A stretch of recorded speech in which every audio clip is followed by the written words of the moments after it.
partly cloudy day in the Valley at 38th and Washington, a day before Easter, just minutes away from two teams squaring off. Two teams in need of a resurrection from their rough starts to the season. 2 years ago, Phoenix Rising and Sacramento Republic faced off in the USL Championship Western Conference Finals. Now they are hoping to keep mere remnants of the glory days in their first season under a new head coach. With both teams on the outside of a playoff picture, a win today could mean renewal. Good afternoon, everyone. Alongside Kevin Cardez, I'm Mihirson Hassan. Thanks for tuning in to this presentation of Phoenix Rising Football Club on Rising Radio, the Phoenix Rising social pages, and KAZG 1440 AM. Kevin, again, a good afternoon. Something we haven't said here at Games at 38th and Washington since this place opened up in 2023.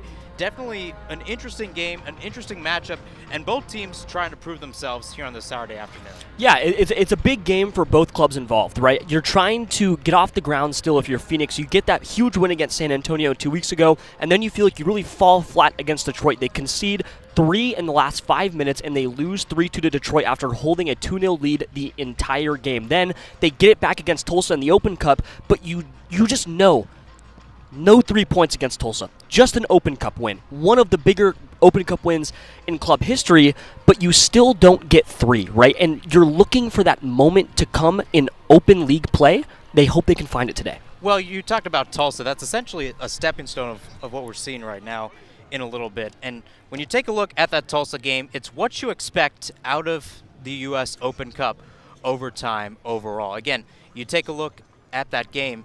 It was a 1-1 draw for both teams after 120 minutes, decided on penalty kicks. Phoenix Rising taking that 4-2. Jerome Margarita got things started off in the 51st minute. Then Remy Cabral went down with a red card in the 76th. 10 minutes later, it was FC Tulsa responding with Stefan Lukic off the bench, an equalizer. It was 1-1. Seemed like FC Tulsa was going to take a good chunk of that and maybe go for it and win that game in extra time, potentially stoppage time. They came very close in the 120th minute or so. Very, very close indeed. A penalty given towards the home side. Taylor Calhera stepped up, and Patrick Rakowski dove to his right. He guessed correctly, and he denied that second goal right at the start of that second half extra time, stoppage time, and it eventually led to penalties. And again, Phoenix Rising does its job on penalties with Emi Quaisho, JP Skiers, Casey Walls, and Carl Saint all stepping up and getting the win. So they'll be advancing on to the next round. But Kevin, again, we take a look at that result, and even though there is more to play today, it's an interesting turn of events for Phoenix Rising. Yeah, and you're running against the wall now of 3 games in 7 days. And how do you start to balance that? We'll get into it when we talk about lineups, but Rising are running into the wall of multiple, they're getting boxed in a little bit by the situation of the season. You need to start a little faster. You need to find a result. So you're looking for, a win. You're looking for 3 points. You're trying to balance the health of your squad because you know that this is a, schedule congestion, and you start to see the fixtures box in. And on top of that, Gold Cup is on the way, and the summer's on the way. And how do you maintain and control the health of your players, knowing that you're going to lose them in the summer? You're going to see guys go out and go play for their countries.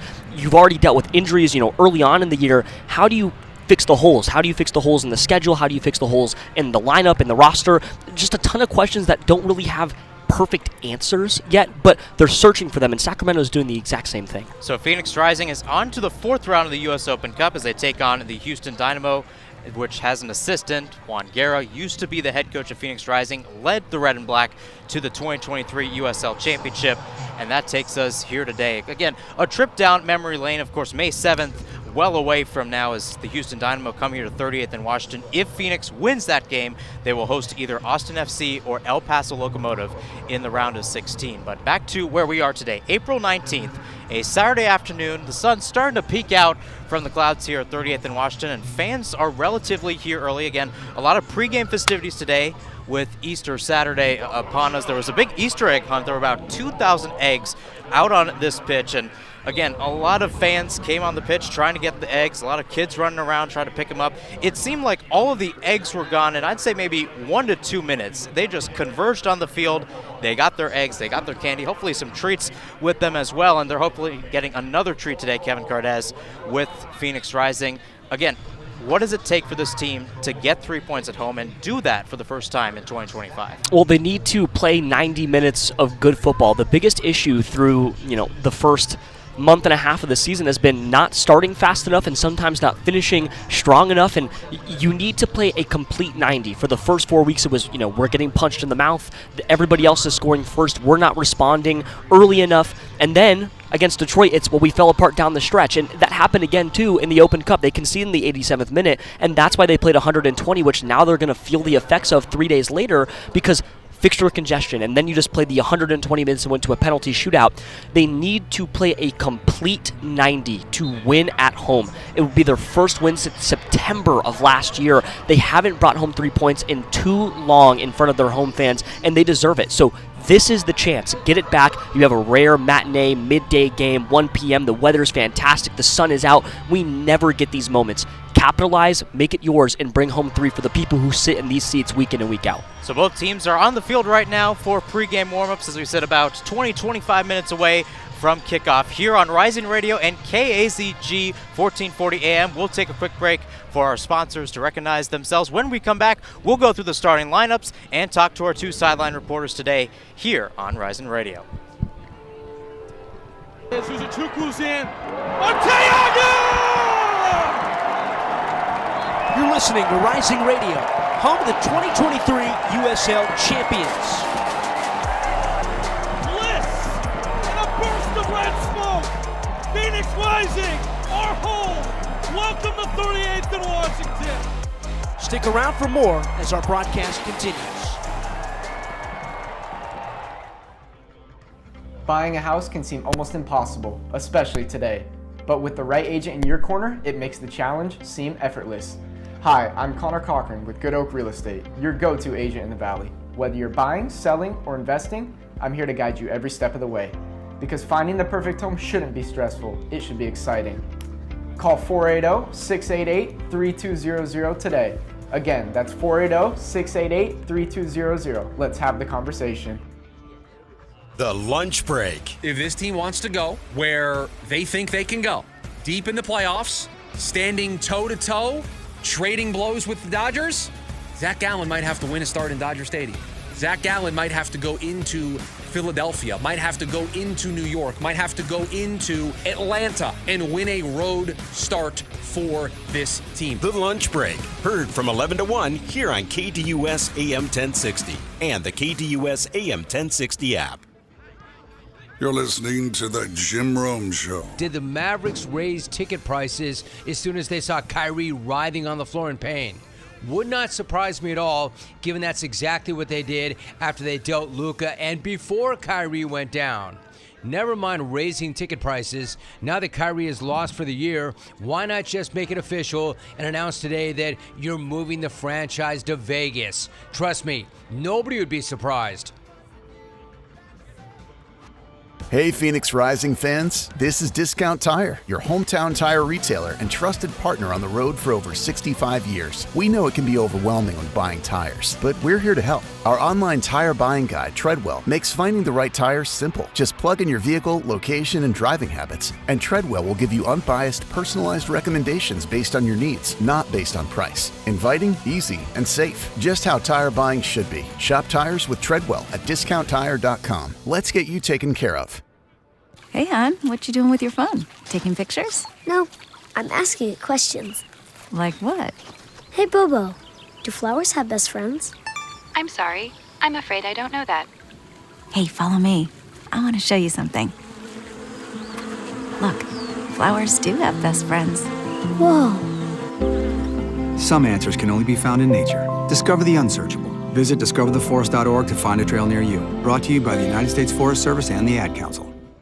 We're the Goo Goo Dolls. We're fortunate that our daughters have what they need to grow and learn. But that isn't the case for nearly 13 million kids in the U.S. that struggle with hunger. Childhood hunger is a heartbreaking reality that Feeding America is working to change. Each year, the Feeding America network of food banks rescues billions of pounds of good food that would have gone to waste and provides it to families and children in need. You can help kids in need in your community by visiting feedingamerica.org. Brought to you by Feeding America and the Ad Council. Not completing high school is more of a social thing than it was an academic thing. Even though all these years have passed, I still had that longing to have my diploma. At age 30, Carissa finished her high school diploma. If you're even considering getting your high school diploma, you can do it. No one gets a diploma alone. If you're thinking of finishing your high school diploma, you have help. Find free adult education classes near you at finishyourdiploma.org. That's finishyourdiploma.org. Brought to you by the Dollar General Literacy Foundation and the Ad Council. Hi, I'm Peyton Manning, and I'm partnering with the American Red Cross this year to tackle blood shortages. Giving blood's important because every 2 seconds, someone actually needs blood, and unfortunately, only like 3% of the U.S. population donates. So we have to step up to give and to make sure there's plenty of blood available for those in need. Visit redcrossblood.org to get in the game and make an appointment to give. A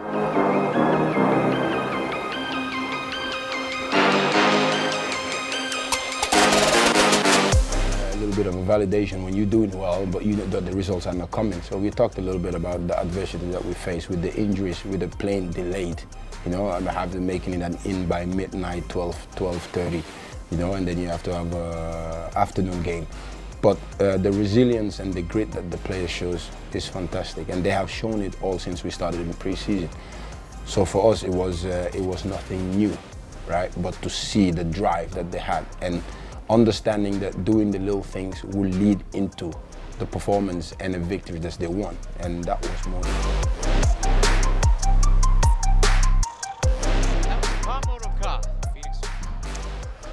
That was Pam Odoka, Phoenix Rising's head coach for 2025, talking about the adversities that this team has faced. It got them 3 points against San Antonio FC a couple weeks ago. Got them the U.S. Open Cup result. Even though that was a draw, they were able to take that in a penalty shootout. Now they return home to the Valley of the Sun to take on Sacramento Republic FC. Two teams looking for wins. Phoenix Rising, again, trying to get their first win of 2025 at home. Sacramento Republic trying to get their first win for the first time on the road this year. Mihirson Hassan, Kevin Cardaz back with you on the Rising Radio pregame warm-up show as we start to take a look at our starting lineups against Sacramento Republic.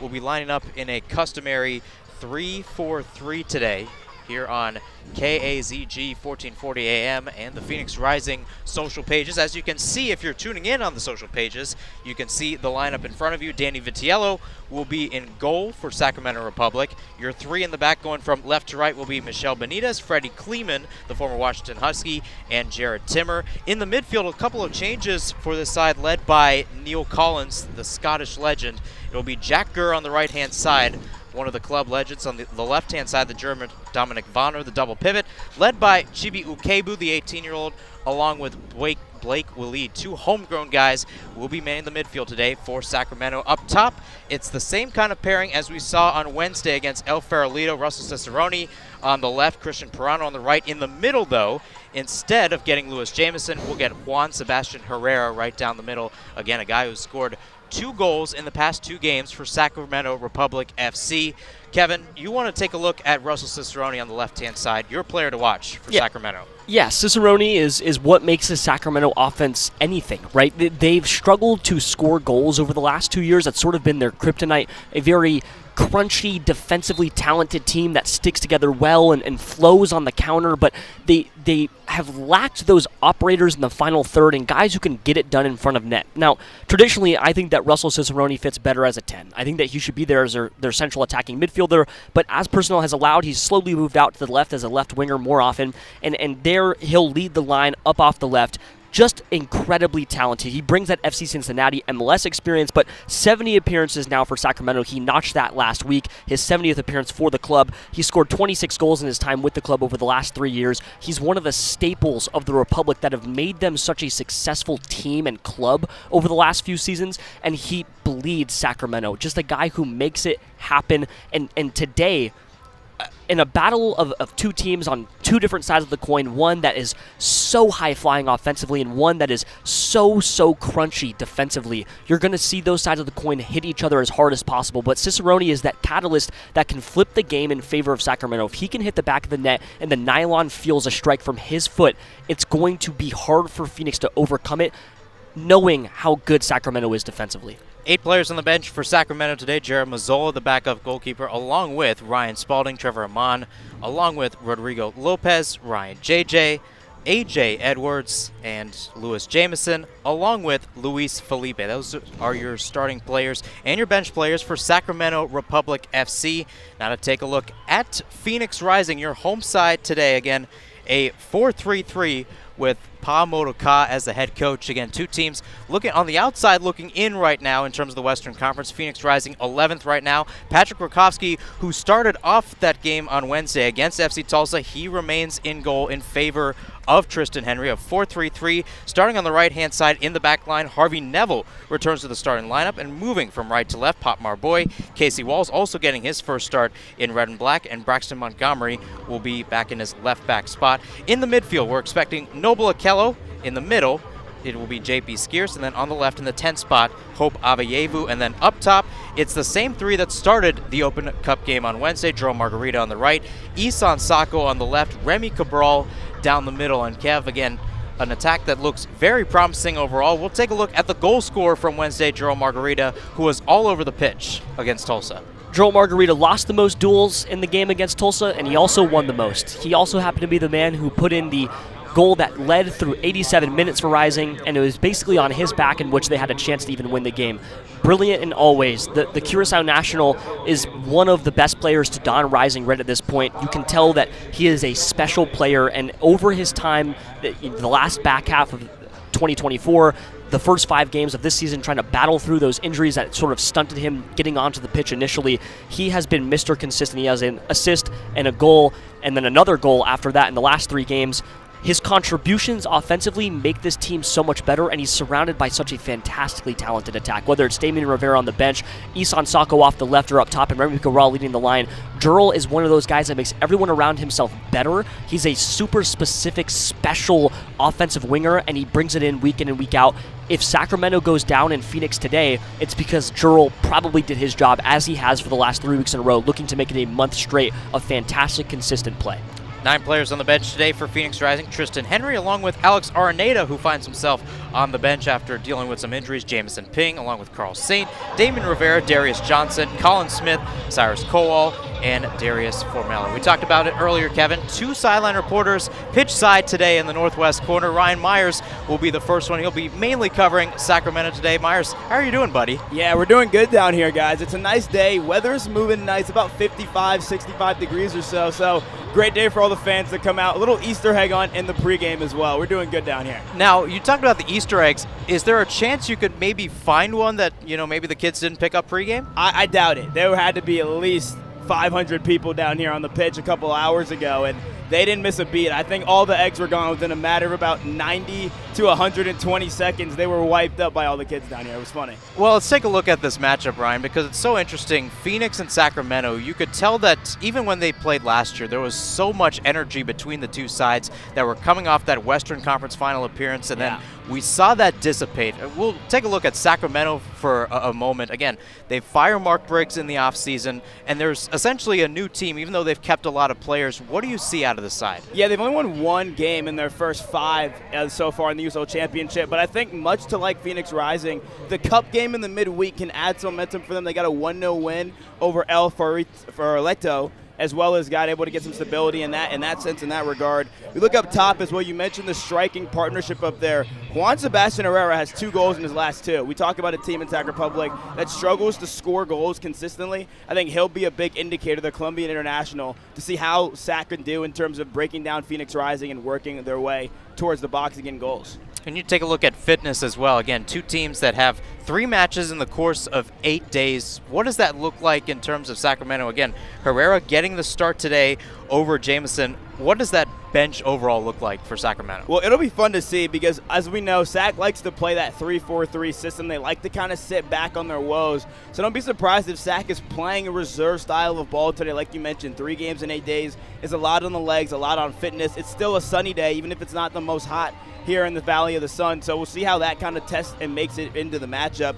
You look at Cicerone up top as well, helping out and being the guy that can create the magic out of nothing. They can find ways to score, and if you see the width in players like Jack Gurr up the right-hand side flank making things happen, this will be a scary Sac Republic team today. It'll be a fun matchup. Yeah, Sacramento Republic team, again, started off the season great, beating New Mexico, the Western Conference regular season champs, and then drawing against the reigning USL champions, Colorado Switchbacks FC. Ryan Myers, thank you so much for joining us right now. And then we send it over towards Casey Smith, who will be in charge of Phoenix Rising today. Again, a Phoenix Rising side that has done relatively well on the road, getting a win against San Antonio FC. They come back here. They're looking for their first home win of 2025 Casey Smith in USL Championship play. And again, a team that was a little bit dissipated on the offensive and defensive side fitness-wise. What does that fitness look like today?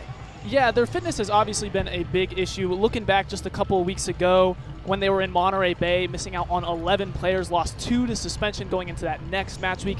Now it's still bad, but it's gotten a lot better. Only going to be having the absence of 5 players today. They're going to be feeling a lot more fresh, a lot more deep. Still, you have those 3 games over the past week or so a lot of players are going to be a bit tired, but they will have a little bit more depth to reach out on. Yeah, and you talk about the depth, too. Again, this is a Phoenix Rising side that played 120 minutes against FC Tulsa on Wednesday, and it's interesting to see that Pamodokaz kept some of these players who went 120, such as JP Skiers, such as some other players out there. And I think it's so interesting when you take a look at that. How do you think Pamodokaz attacks this minute split today? Yeah, you just have to be careful because, as Ryan said earlier, it's not hot, but the sun is certainly out. There aren't many clouds in the sky here, so you're going to be having to rotate players. Earlier in the game against Tulsa in the U.S. Cup, Doral Margarita, amazing game out there, scored a goal and was just knocking on the door all day, but he had to be subbed out just because Pa knew that you got to look a little bit more long-term. He was a bit frustrated, but that just is the way that it has to be. You have to get your guys rotating through if you want to keep up with the intensity of play. Yeah, again, an interesting game overall. And we talked about that shootout win. You could tell afterwards, Casey, that this was a Phoenix Rising side that definitely felt amped after getting that win, advancing to the next round, getting a playoff win, if you will. You know, what were those vibes like, and how does Phoenix Rising continue that today? I mean, the excitement is just off the chart. You're looking at a team that unfortunately hasn't been able to get a win so far at home. They only have 1 win in league play, so they're really just looking forward to something to build off of. The reports from the locker room have been that there's cohesion, there's excitement, and it's a good thing they have going on. It just hasn't translated as much over onto the pitch. So now that you have that cup win, they're hoping that they can transition it into play on the pitch today and give something for these Phoenix Rising fans to be excited and happy about. It goes back to what Pamodokaz said earlier this season. We know what we're capable of. Now we just have to show it on the pitch. Casey Smith, thank you so much for joining us. That's Casey Smith for Phoenix and Ryan Myers for Sacramento. They'll be giving us hits throughout today's match here on Rising Radio and KAZG 1440 AM. When we come back, we'll give you some tactics, what to expect, as both teams will take the pitch in just a few minutes. It's Phoenix Rising against Sacramento Republic FC, April 19th, a matinee game here at 38th and Washington. We'll take a quick break and hear from our sponsors. Suzuchukwu's in. Arteaga! You're listening to Rising Radio, home of the 2023 USL champions. Bliss and a burst of red smoke. Phoenix Rising, our home. Welcome to 38th and Washington. Stick around for more as our broadcast continues. Buying a house can seem almost impossible, especially today. But with the right agent in your corner, it makes the challenge seem effortless. Hi, I'm Connor Cochran with Good Oak Real Estate, your go-to agent in the Valley. Whether you're buying, selling, or investing, I'm here to guide you every step of the way. Because finding the perfect home shouldn't be stressful, it should be exciting. Call 480-688-3200 today. Again, that's 480-688-3200. Let's have the conversation. The lunch break. If this team wants to go where they think they can go, deep in the playoffs, standing toe-to-toe, trading blows with the Dodgers, Zach Gallen might have to win a start in Dodger Stadium. Zach Gallen might have to go into Philadelphia, might have to go into New York, might have to go into Atlanta and win a road start for this team. The lunch break, heard from 11 to 1 here on KDUS AM 1060 and the KDUS AM 1060 app. You're listening to The Jim Rome Show. Did the Mavericks raise ticket prices as soon as they saw Kyrie writhing on the floor in pain? Would not surprise me at all, given that's exactly what they did after they dealt Luka and before Kyrie went down. Never mind raising ticket prices. Now that Kyrie is lost for the year, why not just make it official and announce today that you're moving the franchise to Vegas? Trust me, nobody would be surprised. Hey Phoenix Rising fans, this is Discount Tire, your hometown tire retailer and trusted partner on the road for over 65 years. We know it can be overwhelming when buying tires, but we're here to help. Our online tire buying guide, Treadwell, makes finding the right tires simple. Just plug in your vehicle, location, and driving habits, and Treadwell will give you unbiased, personalized recommendations based on your needs, not based on price. Inviting, easy, and safe. Just how tire buying should be. Shop tires with Treadwell at discounttire.com. Let's get you taken care of. Hey, hon, what you doing with your phone? Taking pictures? No, I'm asking it questions. Like what? Hey, Bobo, do flowers have best friends? I'm sorry. I'm afraid I don't know that. Hey, follow me. I want to show you something. Look, flowers do have best friends. Whoa. Some answers can only be found in nature. Discover the unsearchable. Visit discovertheforest.org to find a trail near you. Brought to you by the United States Forest Service and the Ad Council.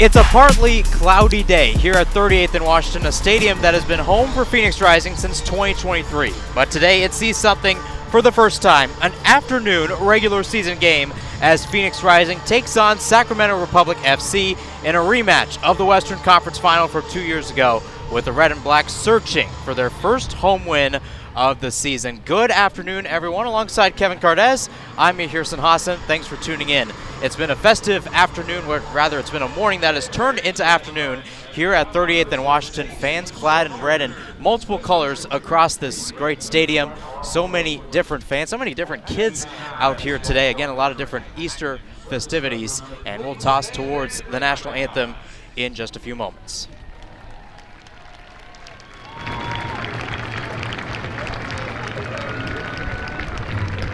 Thanks to the generous support of October 10th, USGMC, we welcome veterans and active duty military members to enjoy today's match from some of the best seats in the house.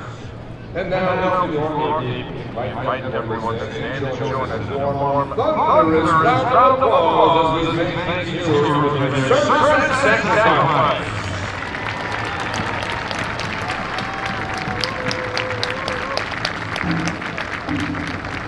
Thank you for USGMC, and most of all, thank you for all who serve. Please remain standing to turn your attention to the flag located in the southeast corner of the stadium, and welcome to the national anthem singer, Mary Wong.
Just minutes away from kickoff here from 38th and Washington. Thanks for tuning in on Phoenix Rising social pages along with KACG 1440 AM. Hirson Hassan, Kevin Cardez back with you. And Kevin, We talked about it in the pregame, and now it's even more important as players are on the pitch right now, shaking hands with the officials and themselves. This is important for both sides, and especially after what we saw on Wednesday, this is a stepping stone game for Rising. You can't state it enough. This one matters. All of them matter. You want to win every single game that hits this pitch, but you know you can't. You will have to deal with the ups and the downs. You will have to deal with the draws and the losses, but eventually you need to stake a win at home. It hasn't happened in far too long. This one matters as much as any other game. Get your first win and let's get it rolling. So downstairs to the pitch side we go. Ryan Myers, our first sideline reporter, up to bat. And again, Myers, a Sacramento side that has done well over the past few years. They've kind of had to rebuild themselves this year. It's been an interesting climb back to the mountaintop. Yeah, well, this is a game that if you're Sac Republic, you got to stamp in the win column. Much like you mentioned, Kevin, about having to stamp your identity as a team, Sac Republic are in the exact same boat. They won their first match of the season and haven't won for 4 straight games in the USL Championship. It's time for them as well to get their first road win of the season. If they want to do that today, it's a great opportunity against the Phoenix Rising. Awesome. Thank you, Myers. Myers will be covering Sacramento today. And here we have Casey Smith, who will be in charge of Phoenix Rising. Again, Casey, we talked about the Open Cup win earlier in the broadcast. It's a vibes change for this team, and they're hoping to build on it. Yeah, with all the Easter festivity, there's a lot of buzz here in the stadium. One egg that Phoenix Rising is going to be looking for, the scoreboard for the other team. It's been more than 10 matches since they've kept a clean sheet. I'm expecting them to come out hot and fast, just like the sun out here today. Another Easter egg, if you will. Casey Smith, thank you so much. Those guys will be on the touchlines. Casey Smith for Phoenix, Ryan Myers for Sacramento. As players make their way onto the pitch, Sacramento Republic in the all-tan kits today, along with the maroon lettering. Phoenix Rising will walk out in their first kits. That's the red tops, red shorts, and red socks with white striping, white numbering, and white lettering. Danny Vitiello in the highlighter yellow kit for Sacramento, the goalkeeper for the visitors today, and Patrick Rakowski will be on the other side for Phoenix Rising in the all-black.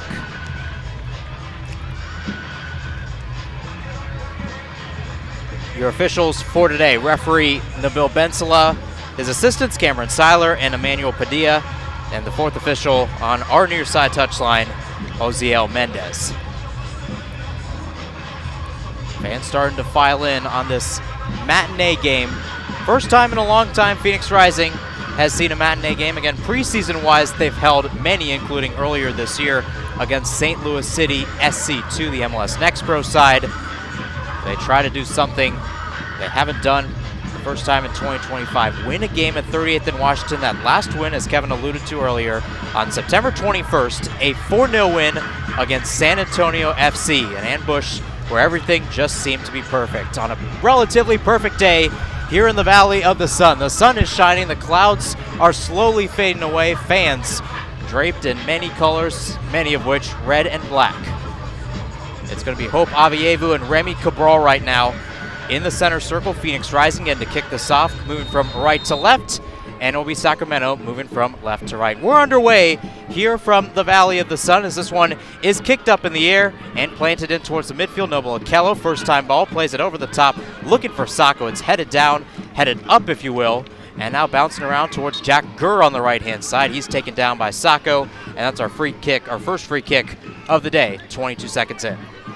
And now it's time for Rising to start on the right foot. You can't get off to a bad start. They've done it too often. Don't let them even have a chance. That's been the trend that's happened too many times, that although maybe they're not letting them score as early as Monterey did, there have been too many times where there have been half or full chances in the first 5 minutes conceded by Phoenix. Over the top for Sacco, plucked away again by Sacramento. Here's Jack Gurr, plays it back towards Timmer. One-time ball over the top, looking for the head of a runner. It's taken back by JP Skiers and Pop Marboy. Phoenix Rising looking to try to get something on the break early. Again, the first 10 and the last 10, so important for this team. It's back with Marboy, slides it over towards Walls and back towards Patrick Rakowski. His first touches of the day, past the minute mark here from 38th in Washington. No score between Phoenix and Sacramento as Walls glides this over towards Marga. Marga, first time ball, a little bit behind him, has to pluck it back, and he's taken down by Dominic Vonner, the German, and he will earn a free kick for Rising on the right-hand side, just at the edge of the attacking third. Taken quickly, played back it's Walls, just inside the center circle, plays it over towards Marboy, and Marboy off the touch towards Skiers, one-timer by Okello, pipped out towards Harvey Neville, son of Phil, the Portland Timbers head coach. Neville trying to go forward, Rosh's collision, and Neville will be called for the foul as he holds his head in agony. A little bit of early contact there, Rising immediately committing 2 fouls in the opening 2 minutes. This has been an issue as well. There are multiple players for Phoenix that have been booked too many times. Noble Okello's on a booking streak in league play of 3 games, could stretch it to 4, and it's those cards and those fouls that we've seen get to the team. Remy Cabral was sent off with a double yellow red card that came out of the pocket against Tulsa 3 days ago, and it's those that can't happen. It was a poor foul the first time, and it was an even poorer foul the second time. Keeping your head, staying cool, calm, and collected is sort of the key to keeping your best players on the pitch. Vitiello outside his 18, lofts it over, looking towards the right-hand side for Gurr. Couldn't get the head, but plays it down the line towards Juan Sebastian Herrera. Fighting right now with Rising. Ball goes out of play, and it'll be out either way for a foul, and back with Rising in its defensive third. So now we'll see a goal kick for Patrick Rakowski. 3rd minute of play. Still 0-0 between Phoenix and Sacramento. It will be a free kick taken on the left-hand side. Casey Walls making his first start in red and black today, ready to take. Players roughly 10 to 15, make that 20 yards close to him as he ushers them towards the left-hand side and now forward up the pitch. And with that, he glides it, squaring it over towards Marboy, tap back towards Rakowski. Rakowski over towards Neville. Neville still back to the other side of the goal in the defensive third. Rising still has to get it out. It's picked off by Sacramento. Out on the left-hand side, dancing around, still going forward, right inside the 18. No clamoring yet as it's nicked away by Phoenix Rising. Remy Cabral trying to get a counter off the turn, and Chibi Okebu is there to stop it. Out in the center again. Some space to work for Sacramento. Slid over towards Gurr. Gurr towards Jared Timmer, the right center back. And here's your center back triple, if you will, the trio with Kleeman. And now over towards Okebu. Okebu getting past Cabral, now slides it back towards Kleeman. Have you ever seen a more slippery pitch, Mahir? It feels like people just fall down in Phoenix. They have to water the grass so often because of the heat and the sun, especially for today. But man, everybody falls. Remy Cabral getting past Timmer, and just like that, he falls down. This time it will be a free kick, and Remy Cabral shaking his right wrist. Seems to be in a lot of pain as he rides on the grass. And with that, a yellow card comes out. First booking of the day. And it seems like it's given towards Blake Willie, playing in the double pivot. It's a shame there, too, because Remy had the break, but I think he got poked in his eye. It's one of those where you can't really shake it off. It's not getting bumped. It's not getting, a small knock in the run of play. Getting poked in your eye is suddenly I can't see, and it hurts, and I'm trying to still move, and then you just fall. You hit the ground. He was motioning to the official, but it's one of those that you want back because he had the break. So a free kick coming for Phoenix Rising. It's Margarita over the ball right now. Again, red top, red shorts, rolled down red socks, and white shoes.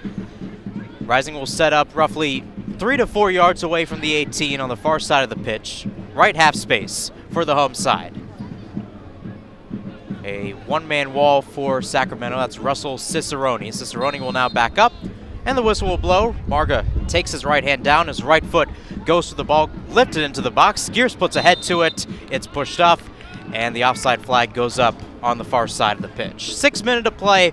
It's Phoenix 0, Sacramento 0. Both teams looking for a win. Both of them have won in this 2025 season as Cabral nearly nicks the ball away from Okebu. Vitiello will get it back towards Timmer. Rising will continue to try to get this pressure as that pressure continues with Montgomery, and he steps over Gurr in the process. Gurr tried to go quickly with the free kick, and Hope Avievu was in his way. Timmer will now set it down, and now we'll see Nabil Bensala have a talk with Avievu. Well, Gurr's frustrated there because Braxton Montgomery, the 18-year-old, stepped over him and pushed him in the back when he was getting up. A little bit of jarring there. It's what you see. It's the growth in the character of Braxton, who's become not just a man over the last few months, but a professional. And it's a game from the top to bottom. You have to play soccer, but you have to get in these guys' heads too, and you can see it there. Lofted over the top. This is Dominic Vonner on the left. Vonner plays it down the line towards Cicerone. Cicerone dancing very close to the 18, cutting in towards the side, going up against 3 Rising players, taps it out, looking for a teammate, and it recycles its way back towards Ukebu. Ukebu plays it down. Take 2 now for Republic with Vonner. Vonner left-footed cross into the box, still bouncing around, still up for grabs. It slides out towards Gur. Gur left-footed shot, and that one sails well left of goal. First shot of the day for either sides here in the 7th minute. Still 0-0. But Kevin, you can tell that this Phoenix Rising side a little bit complacent on defense. Yeah, I mean, they're flat-footed and they're getting caught on the attack and the counter specifically, but they're losing the ball in transition. They can't really build. And the best part about this Phoenix team is how fluid they are, right? Those interchanging, underlapping runs is exactly what Pa envisioned when he put together this team. But when you don't have possession, you struggle to do the things that make you awesome. And these small mistakes and inaccurate passes and, you know, the lapses and concentration and mentality in the build-up is killing the possession. Back with Sacramento in the defensive third, center part of the pitch, Kleeman out of Ukebu. Marga again coming into pressure. And it's now with Timmer. Timmer out in the right half space. Sacramento trying to get past the timeline. They do with Gur again. Gur one-time ball looking towards Cicerone. He's the closest one there. Now it floats over towards Vonner. Vonner on the left, guarded against by Neville. Now going towards the left-hand side. Vonner trying to keep it in play. He'll cut back, squares it off towards Cicerone. Cicerone now at the 18, glides it down low. Marboy gets a stick to it, and it goes as far as Timmer again. Timmer looking for a shot, and it swerves well wide right of goal. That one went all over the top of the Bandito section. Patrick Rakowski again unbothered right now, but in the 9th minute of play, Sacramento another chance. It's still 0-0. Said they're not conceding in the first 5, but they're letting the other team be the aggressor. And maybe you're not getting punched in the mouth initially, but you're getting shoved around, right? And this is how the floodgates open for Phoenix. Eventually, you need to see these first 9 and 10 be a little more crisp. Something we saw last Wednesday against FC Tulsa as Neville plays it over the top. Too strong for Avayevu. Cabral brings it down in the center circle, and it's outside now for Nino Sacco on the left-hand side, trying to dance past 4 Sacramento players, tumbles to ground, lost control of it, and in the process, he collided with Willie. It's a free kick for Sacramento. Blake Willie again. We talk about Braxton Montgomery if you tune in every week with Phoenix Rising. Again, a guy that was an academy product, was in the U17 squad, captain for them, and then he found his way into the professional sides this year as this one played over towards the left-hand side, picked off by Montgomery. Blake Willie, another player in that regards for Sacramento. 326 minutes this year, 4 games started. And again, he was mainly a guy that didn't see much minutes off the bench. His mainstay, if you will, his best performance in terms of minutes last year was a 45-minute stint against Rhode Island FC on May 11th. Rhode Island FC, the eventual Eastern Conference champions that year. Another over-the-top ball by Rising, looking towards Sacco, and brought down again by Republic. Timmer looking for some action. Tries to play it towards the middle. Will Lee tries to get to it, sends Avayevu flying, and Nabil Benzela goes immediately towards Avayevu and says, get up. Not a foul. Hope is reeling, though. I think that fall that he took, even if it was a small dive, it hurts when you hit the ground that hard, and he was flying in the air. Willie pestering out towards Vonner on the left. Sacramento again, down the far side, overlap towards Cicerone, cross into the box, it's headed, and it's wide. Very close towards the first goal of the day, but Sacramento just skews it wide right. It seemed like it might have been Juan Sebastian Herrera with the chance. And either way, we remain scoreless. Rising lucky that header wasn't on target. Rakowski was in the area. He would have had a good chance to save, but once again, nothing going. I don't know if they've had a productive touch in the final third yet, and it's these moments where you're just waiting for them to click, because when they do, when they start to get going, it's beautiful. But man, these first 10 to 15 are just heart stoppers if you're a fan of Phoenix Rising. Short goal kick by Phoenix. Rakowski plays it towards Walls. Walls pips it up towards Avayevu off the chest, decides to flick it. This time, he does get the foul in his own defensive half, but relatively close towards the midfield. And it's a free kick for Phoenix. JP Skeers will put it back in towards position. Walls looking up pitch, glides us towards the right-hand side, looking towards Marga, looking for the counterattack. Vitiello scampers off his line and will collect it in his 18. 12th minute of play. Back with Sacramento, plays it out towards Timmer. 0-0 right now. A Republic side that, again, beat El Farolito, the NPSL side, 1-0 in the U.S. Open Cup on Wednesday, but fell 2-1 last weekend against Orange County SC. Phoenix Rising falling 3-2 to Detroit City FC. Again, they were leading by a lot as here comes Remy Cabral picking it off. Cabral in the 18. Remy Cabral goes down. No foul. It's still in the area. A shot taken, and Hope could not square it in time. Picked up by Vitiello, and the boos start to clamor from the north side of 38th and Washington. Phoenix Rising, their best chance of the day, but can't get the first goal of the match. I get it, though. You see the boots click. You see the contact. You see the shove through the back. Remy Cabral has a case, and I think it's one that they'll want back, but perhaps it's just karmic justice for that foul that was not to be at the end of this game in San Antonio on the road. They were given a gift. There was likely a little bit of contact that they didn't see, but instead it was called a dive at the end. They survived in San Antonio. Slid in towards the middle. You can see the player slipping again. It's picked up in the middle by Montgomery, playing it towards Sacco. Sacco looking towards the far side. Kevin, you're calling him to go forward. He ended up going left towards the video camera near the near side touchline. Well, I was calling for him to cut off that angle. I want him to go forward, but if he cuts off the aggressor there, he has a chance to pick up the ball and move, but just a step off. Ukebu out to Timmer. Right half space. Now past the timeline. Jared Timmer, the right center back today. Pips it forward, looking towards Herrera, and it's seen back towards Patrick Rakowski. Again, black top, black shorts, black socks. Rocking the short sleeve shirt today, Patrick Rakowski. Likes to go short sleeve, sometimes goes with the long sleeve underneath that, but on a 75-degree day, it's minimal clothing. Picked off by Sacramento on the left side, edge of the attacking third, trying to play it through, back to goal for Herrera, sliding it off towards Pirano. Pirano, edge of the 18, slid off towards Gurr. Gurr in the 18, crosses it back post, a header wrists off the top of the crossbar, nearly had a chance, but it just glistened a little too high. A lot of chances so far for Sacramento Republic FC, none of them leading to a goal. It is still scoreless here at 38th and Washington. Intriguing that the big absence this afternoon is Colin Smith not in the starting 11. The first minutes that he hasn't played all year. He's played every single second of every single game, including the Open Cup. He's been fantastic in his time. He's gotten better every single week, but he plays 120 after playing every minute. Could be a rest thing, but he's so important in the progression that you feel his absence right now. Rakowski over the top, looking for Sacco. It's brought down again by Sacramento. Here comes Woolley. Out on the right-hand side for Pirano. Pirano glistening over towards his right. Now he'll cut it back towards his left. Played back towards Gurr, the Englishman. Gurr clips it in towards the back post. Headed up by Neville. Marga looking for the bounce, and Ukebu will intervene. Ball goes out on the far side of the pitch for a Rising throw-in.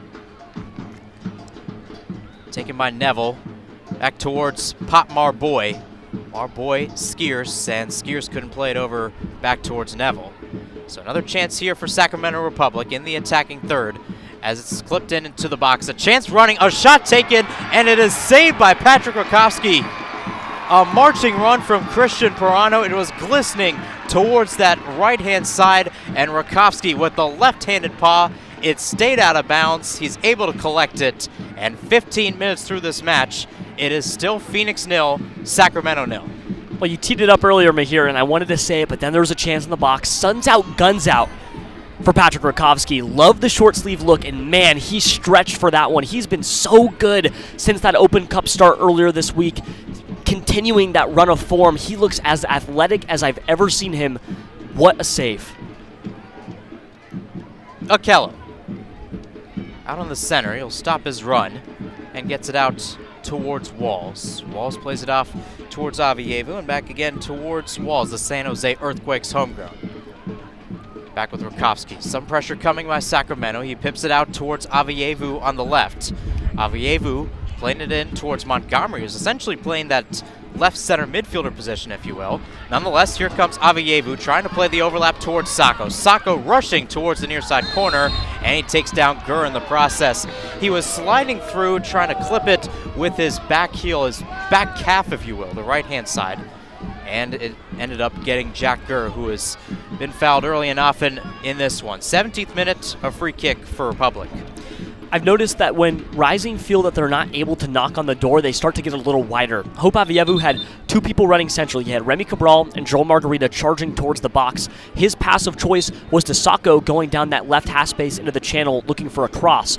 If he connects with Sacco, it's a great pass. It's also the toughest one to play, and if he pushes it forward for Cabral, he could have caught it on the run and put a shot on the net. It's those choices that you can feel him getting more compact and a little anxious on attack. So free kick taken. It's back in the midfield now for Sac. On the near touchline with Timmer, and now towards the middle center back with Kleeman. Sacramento holding a good chunk of the possession so far. 0.22 expected goals. 4 shots in this one, 1 on target. None so far for Phoenix Rising. Here comes Sac again, over the top, looking for Gurr, intervened by Montgomery, trying to push it towards that corner, the southwest corner, here at 38th and Washington. It goes off of Gurr, and the last touch was off of Montgomery, so it will be a corner kick, it seems like, or rather a throw-in for Sacramento Republic. Gurr takes it quickly towards Pirano. And Republic again, contempt to keep possession early in this one. A 0-0 matchup here from 38th and Washington. Phoenix Rising against Sacramento Republic FC. Two teams that, again, did not get a win last Saturday. Two teams on the outside of the playoff picture. Two teams looking to build from an Open Cup win on Wednesday. Out towards Pirano. Pirano forward towards Gurr. Gurr, right-footed ball, looking towards Vonner. He's wide open on the left-hand side. Tap down towards Cicerone. Russell Cicerone slides it into the box. It's still going in, and Sacramento makes it 1-0. A dead silent 38th and Washington, save for the celebrations from Sacramento Republic FC. Rakowski caught flat-footed, and it seems like it might have been Juan Sebastian Herrera in the mix to break the deadlock. It's been a while since we've heard 38th and Washington this quiet. The air sucked out of the open-air stadium. Just a poor one to concede, and immediately you start thinking about how could we have made the first 19 better. Beautiful play, a fantastic switch for Sacramento, pushing it all the way over to the left, moving it from left to right.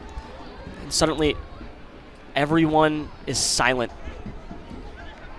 You can hear a pin drop here at 38th and Washington as we bring back Ryan Myers here on Rising Radio and KAZG 1440.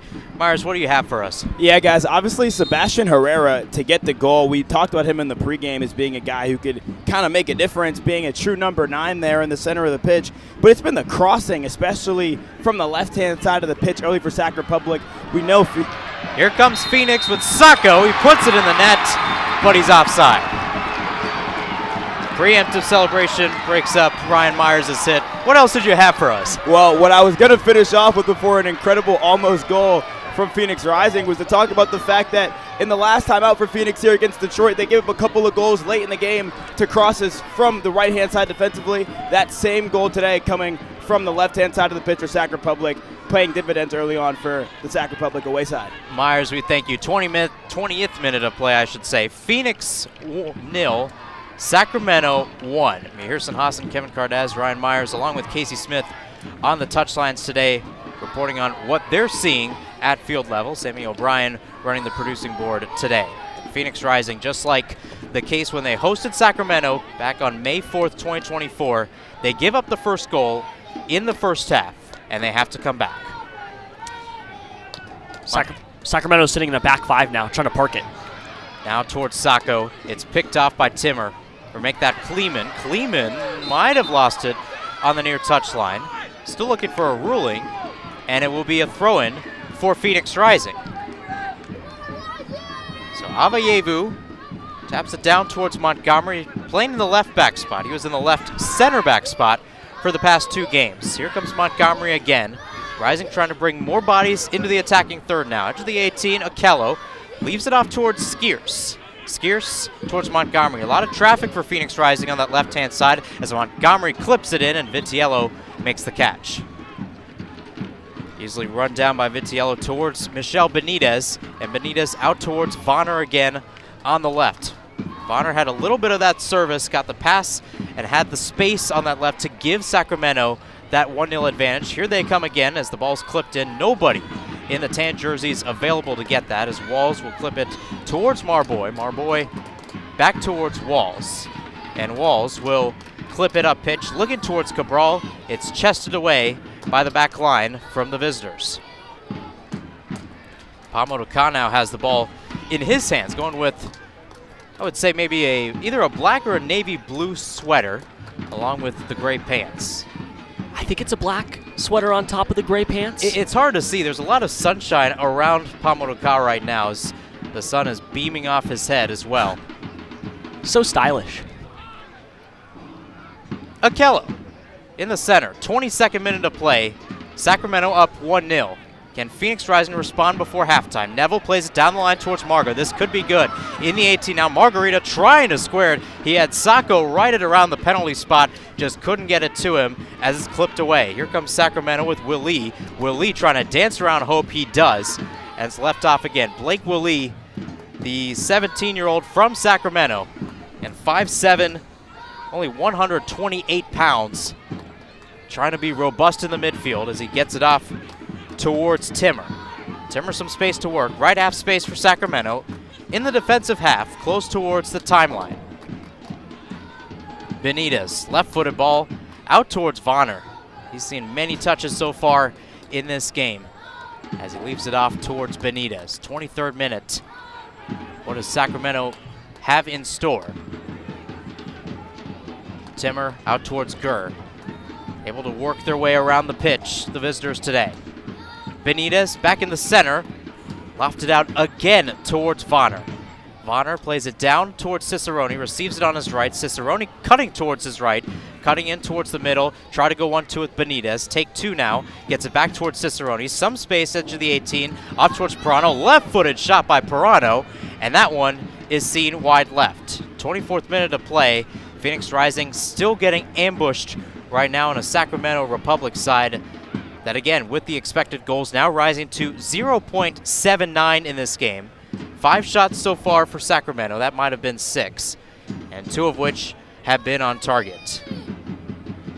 If Sacramento's going to sit in a back 5 now and try to park it off of 1 goal, they can't win both sides of the coin because now they're the aggressor on attack still. They're still possessing the ball more, and they're able to sit in a patented back 5 and absolutely stunt the front of Phoenix. They can't do both. You're letting them have their cake and eat it too, and right now you have to win at least one side of the ball.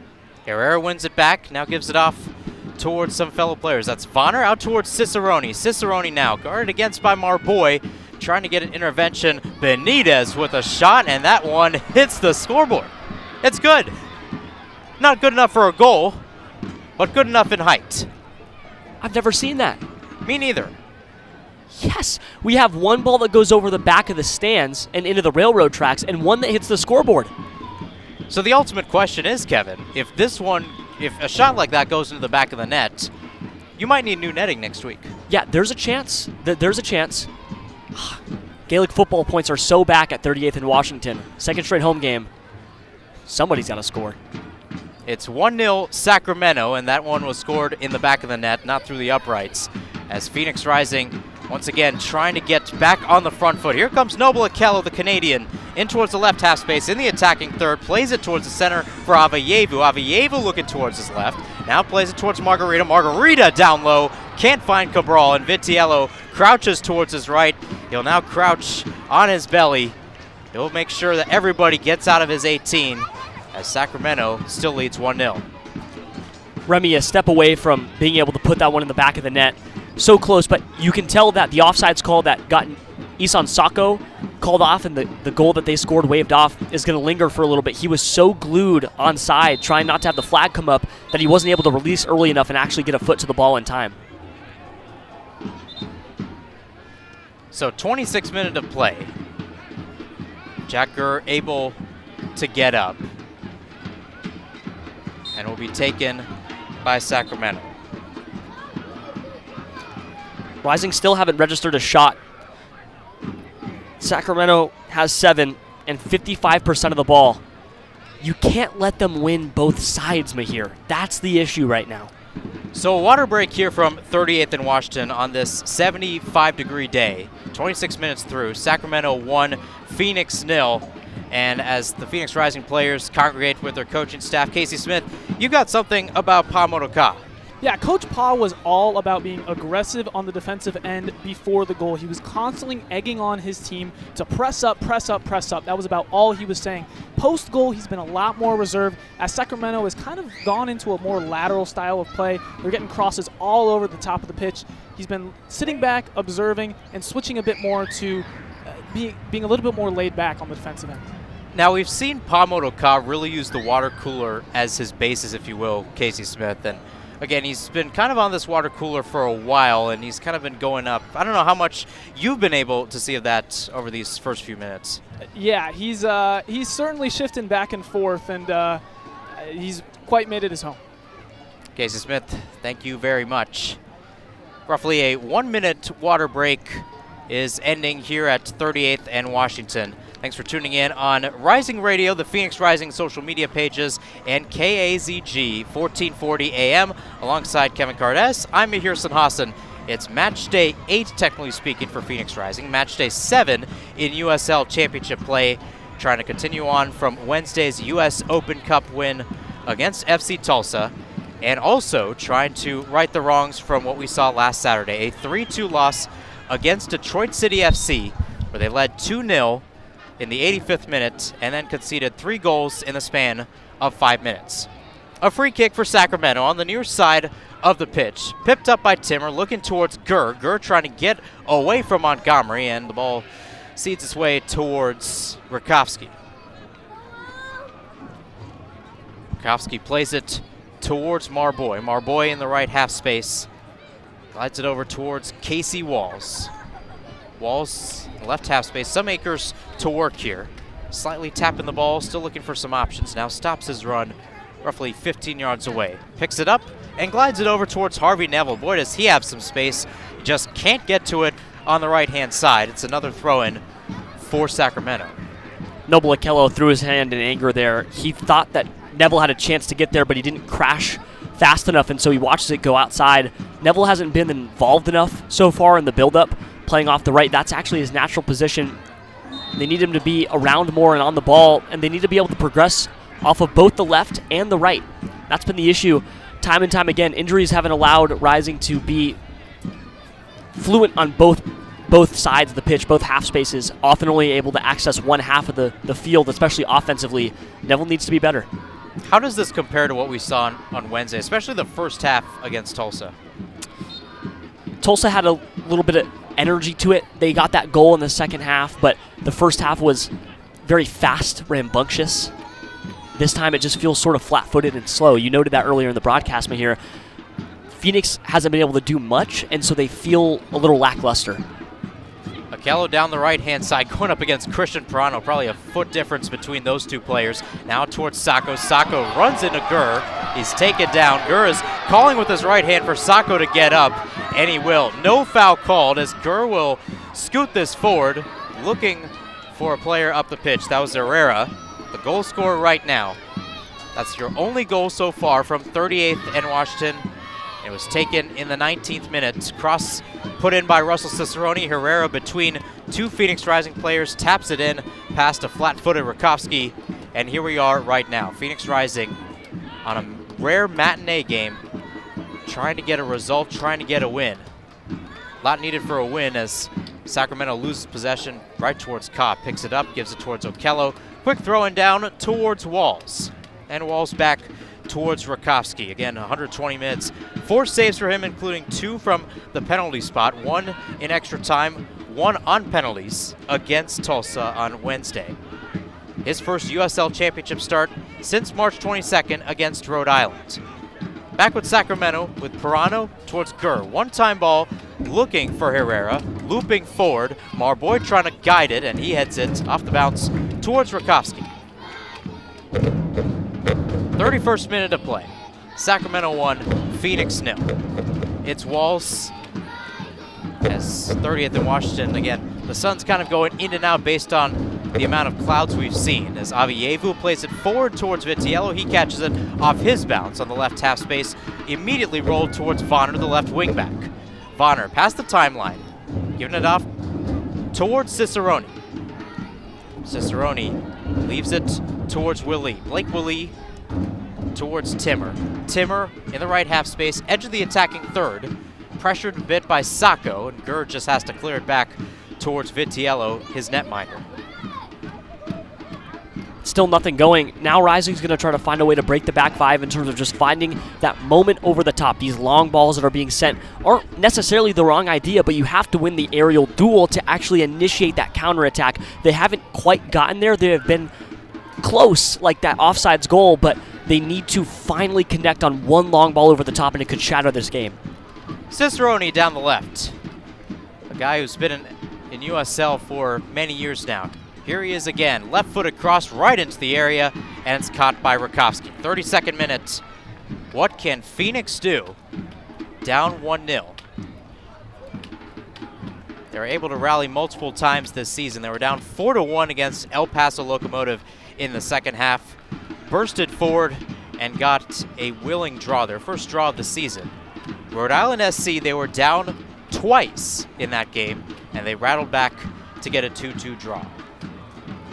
What can they do here as Neville tried to scoop it down the line, ended up scooping it into the field side seats on the far side of the pitch. Throw in taken quickly by Ukebu and Sacramento. As it's with Timmer.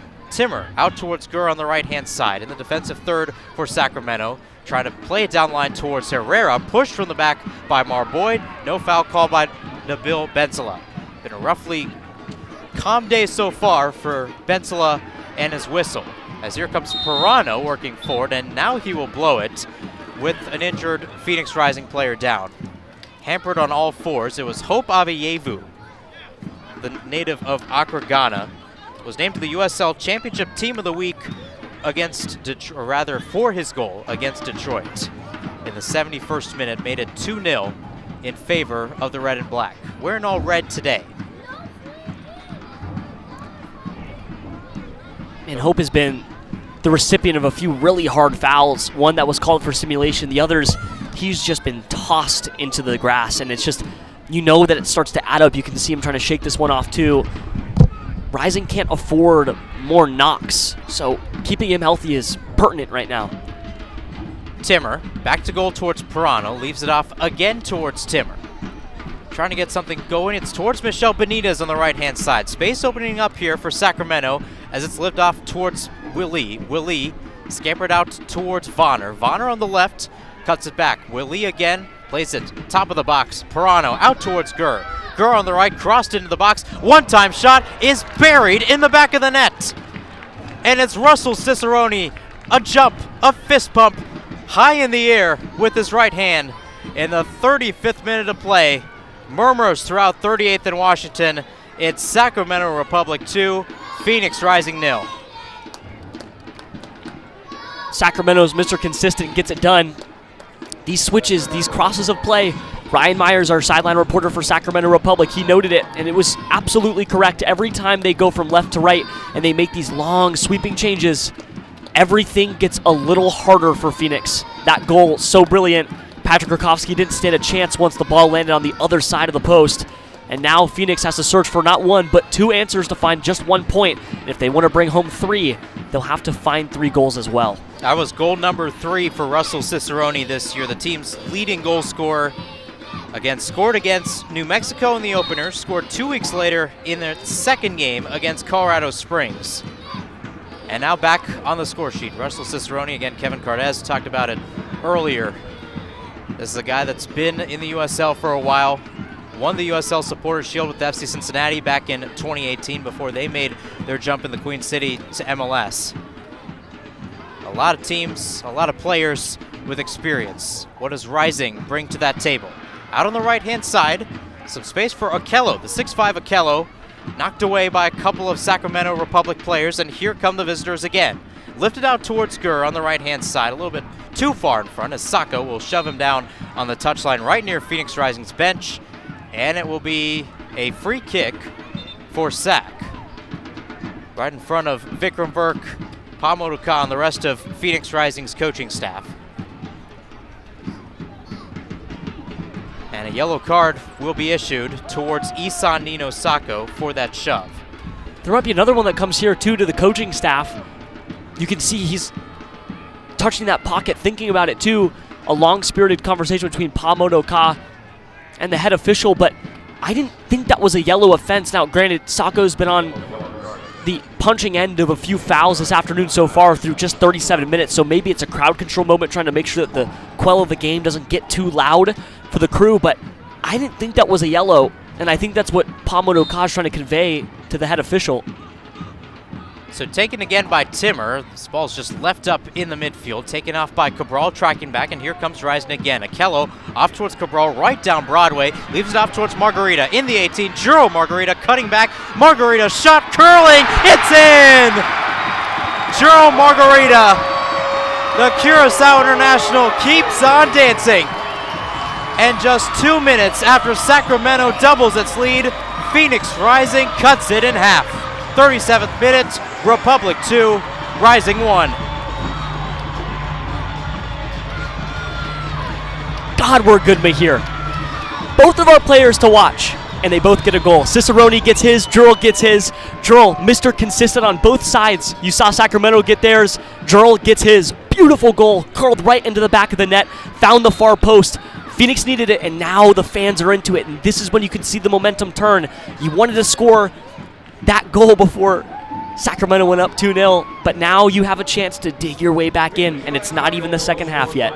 Juro Margarita now his second goal in USL Championship play, now his third goal in 4 games. A guy that scored in the 51st on Wednesday, all over the pitch, 11 dribbles, 11 for 19 on duels. Gets a dribble into the 18 and scores it. One step closer to being back to square one. Can Phoenix get a second before half's end? 38 minutes through, Akello loses it on the far side, but Rising able to get a throw, and that was deflected off of Vonner. Neville plays it back towards Marboy, and Marboy, looking for some options, slides it over towards Walls. Those guys very close to the edges of the 18, the wings, if you will. Trying to spread this one out. Walls looking up pitch, just past the midfield marker, gets some space out towards Neville. He won't be able to get it as it's tapped by Vonner back towards Vitiello. Vitiello, a left-footed ball, gliding it forward in towards the midfield, popped down by Pop Marboy, and Benitez trying to get it back is clipped by Hope Avievu right in towards the midsection. Avievu getting his right foot up there to try to get it back. And a free kick will be issued towards Sacramento, and again, Republic trying to go quick in that regards.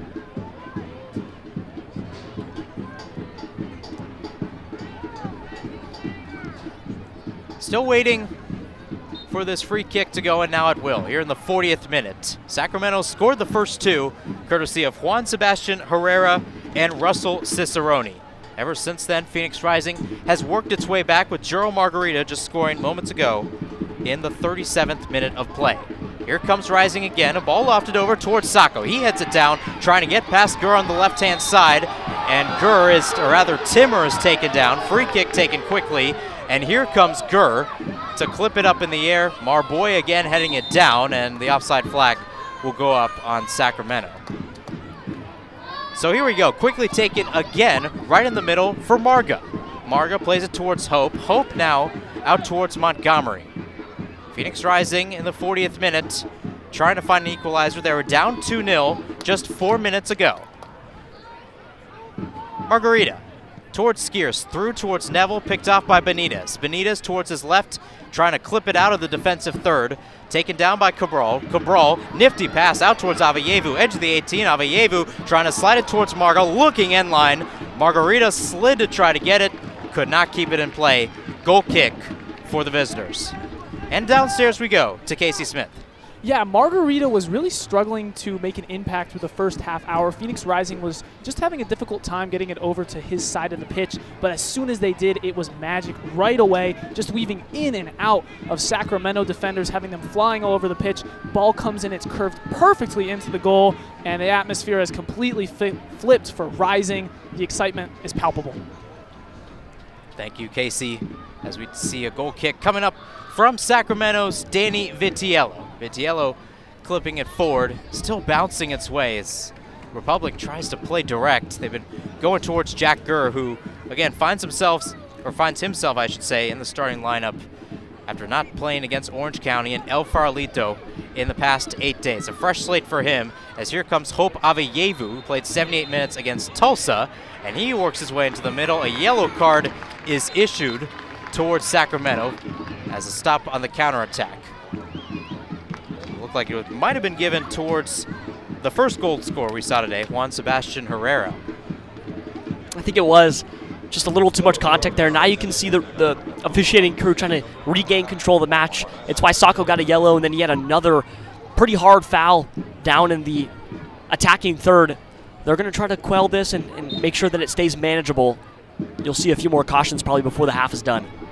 42nd minute. Phoenix down 2-1. Back in the attacking third with Margarita. Margarita dancing around. 2 Sacramento Republic players around him. Ukebu picks. Benitez clears.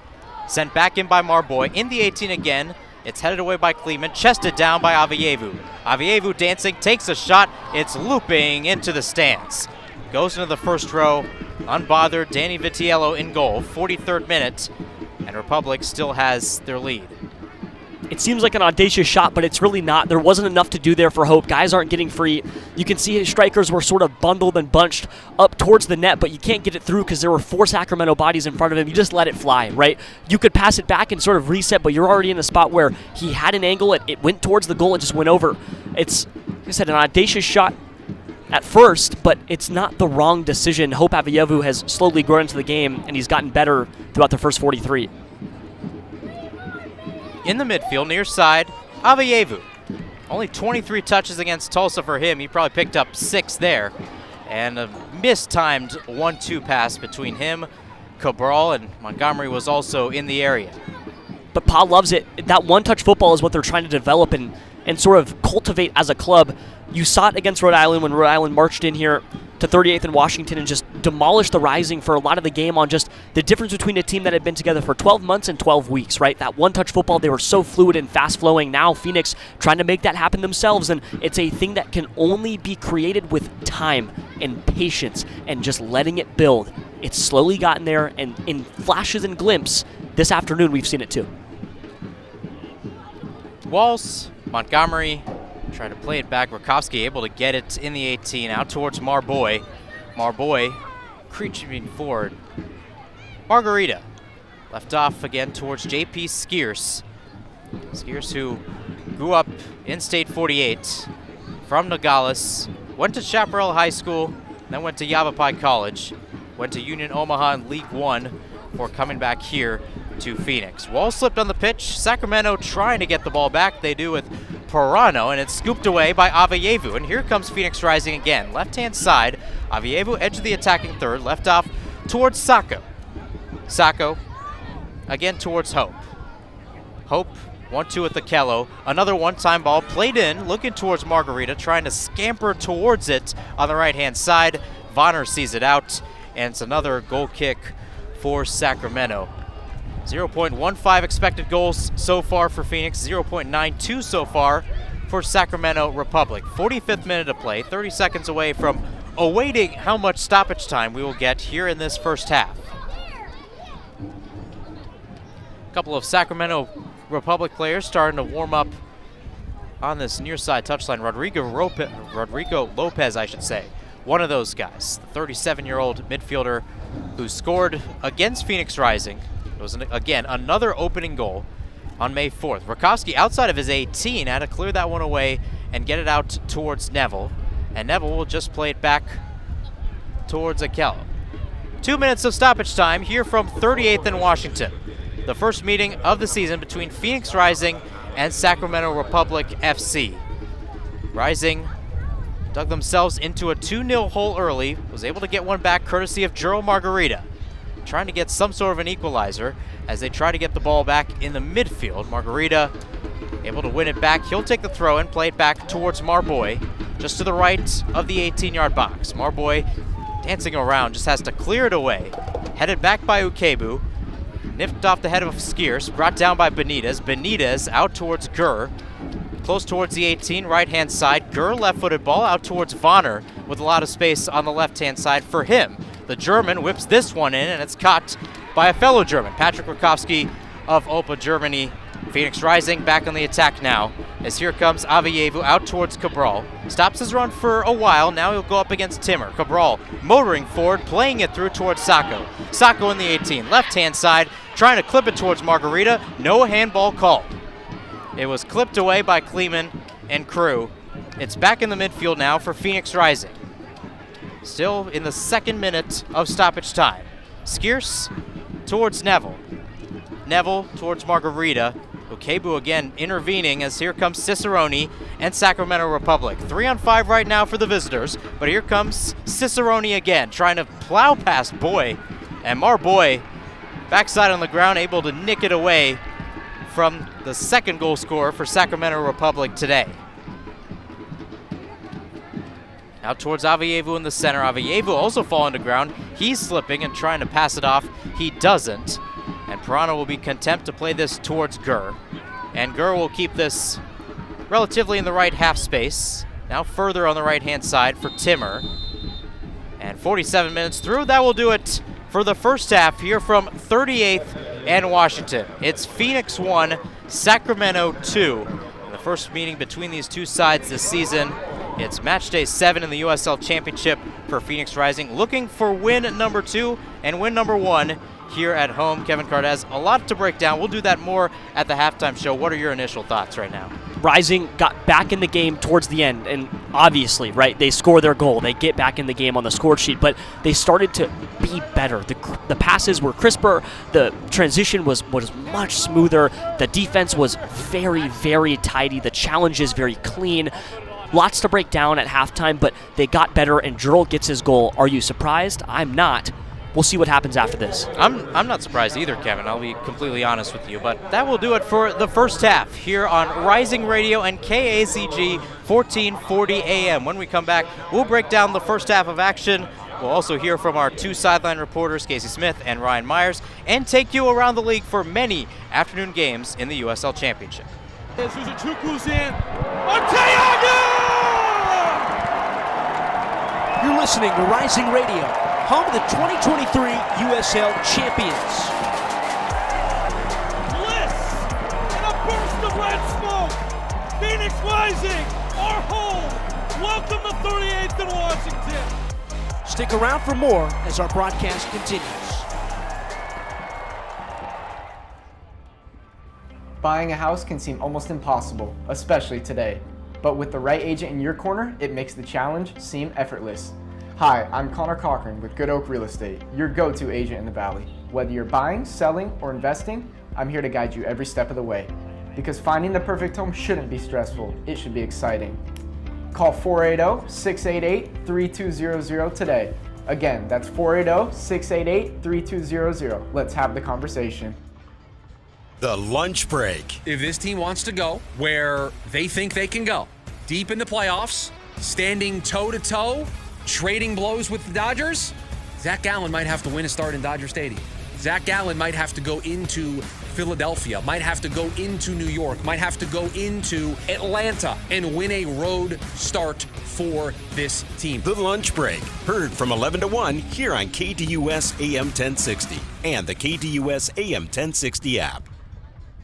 You're listening to The Jim Rome Show. Did the Mavericks raise ticket prices as soon as they saw Kyrie writhing on the floor in pain? Would not surprise me at all, given that's exactly what they did after they dealt Luka and before Kyrie went down. Never mind raising ticket prices. Now that Kyrie is lost for the year, why not just make it official and announce today that you're moving the franchise to Vegas? Trust me, nobody would be surprised.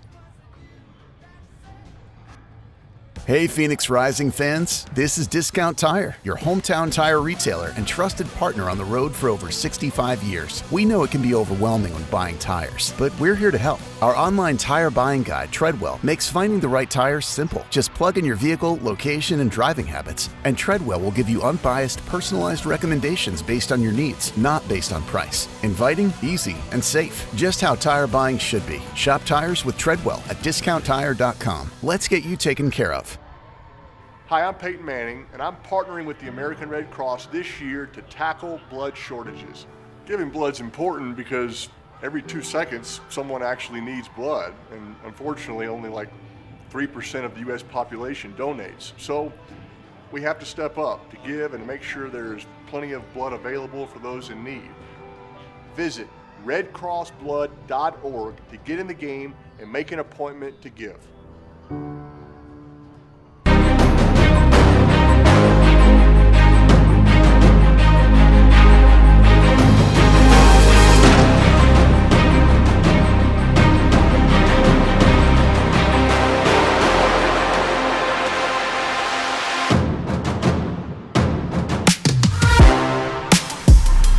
Five minutes through from 38th and Washington. Phoenix Rising against Sacramento Republic FC, a rare matinee game here in the Valley of the Sun.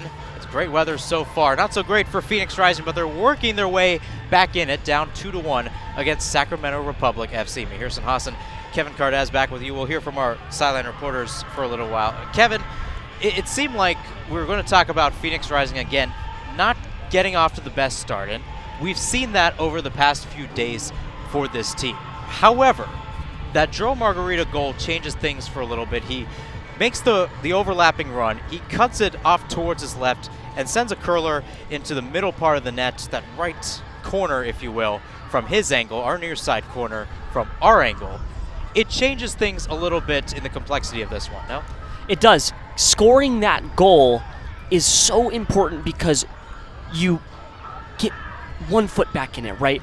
If you go into halftime down 2-0, it's one of those where you didn't score, you feel like you were flat-footed the entire time, and we don't have anything to show for our performance. Now you have a goal, right? You have something you can build on, and you have momentum. They look so much better because if you let Sacramento go into the half up 2-0, they were going to park it for the next 45. They're going to go in, everybody's going to go, all right, we got our goals.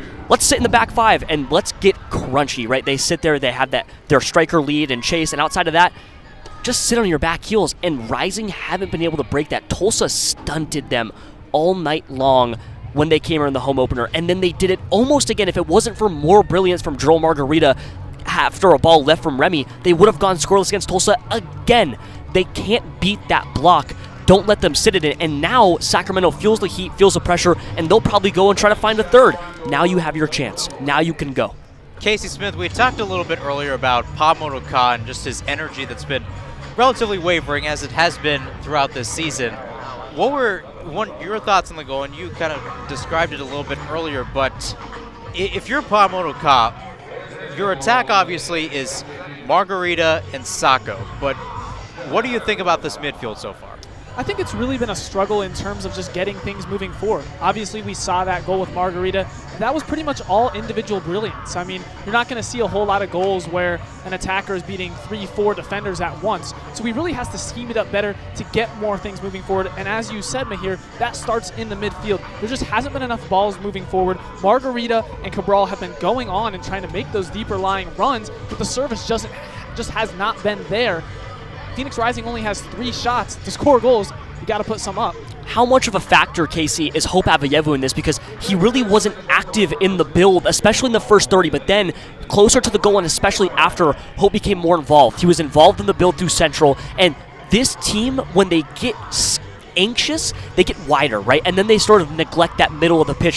JP Skiers wasn't involved on offense after the first 30 minutes. They started to get wide. They got a little impatient. How important is getting direct, and how important is Hope Avayevu? Yeah, Hope Avayevu, earlier on in the game, he did get nicked up a little bit, was struggling a little bit, hobbling around, but post-goal, it's honestly been like seeing a bit of a different player. He's just been so much more engaged, not just offensively, like you said, which is so important as you're down, but on the defensive end as well. Sacramento has been dominating on the cross, and quite frankly, one way to stop that is stop the ball from getting down those sidelines in the first place.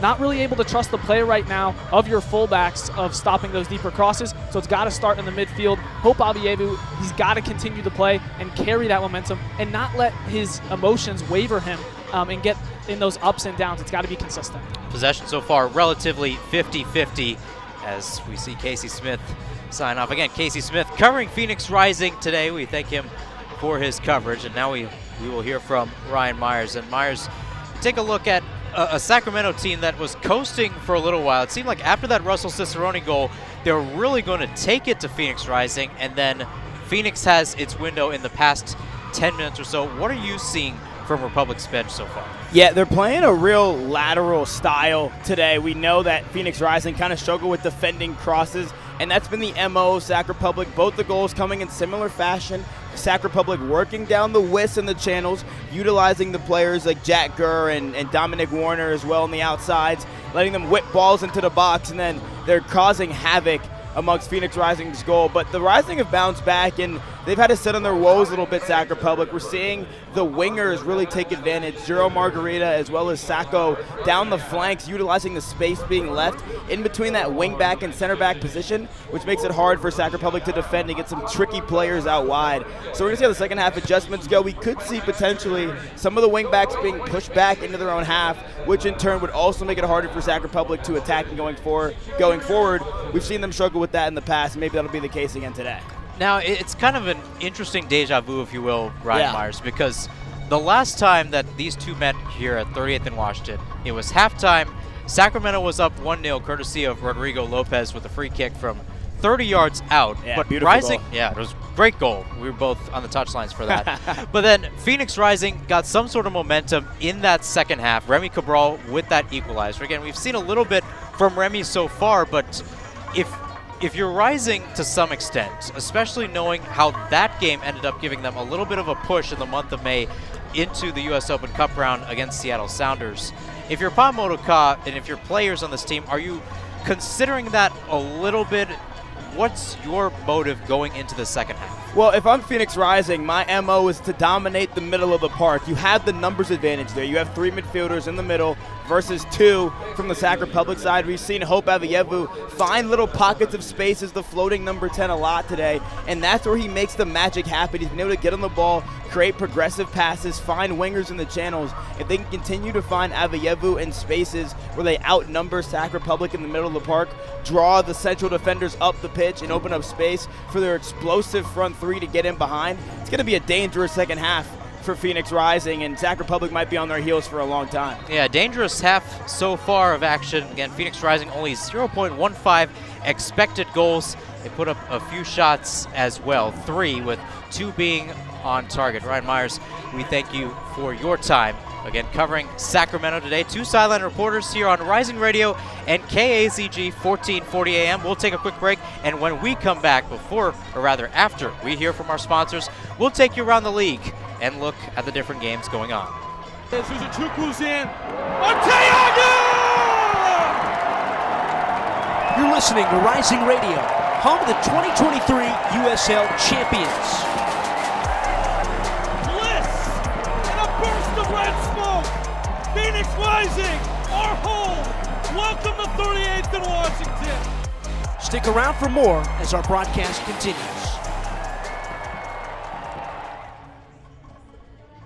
Buying a house can seem almost impossible, especially today.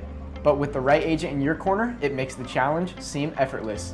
Hi, I'm Connor Cochran with Good Oak Real Estate, your go-to agent in the Valley. Whether you're buying, selling, or investing, I'm here to guide you every step of the way. Because finding the perfect home shouldn't be stressful, it should be exciting. Call 480-688-3200 today. Again, that's 480-688-3200. Let's have the conversation. Hey Phoenix Rising fans, this is Discount Tire, your hometown tire retailer and trusted partner on the road for over 65 years. We know it can be overwhelming when buying tires, but we're here to help. Our online tire buying guide, Treadwell, makes finding the right tires simple. Just plug in your vehicle, location, and driving habits, and Treadwell will give you unbiased, personalized recommendations based on your needs, not based on price. Inviting, easy, and safe. Just how tire buying should be. Shop tires with Treadwell at discounttire.com. Let's get you taken care of. You let him try violin because you love him. And if you love him that much, love him enough to make sure he's buckled up and in the back seat. Find out more at nhtsa.gov/the-right-seat. Brought to you by the National Highway Traffic Safety Administration and the Ad Council.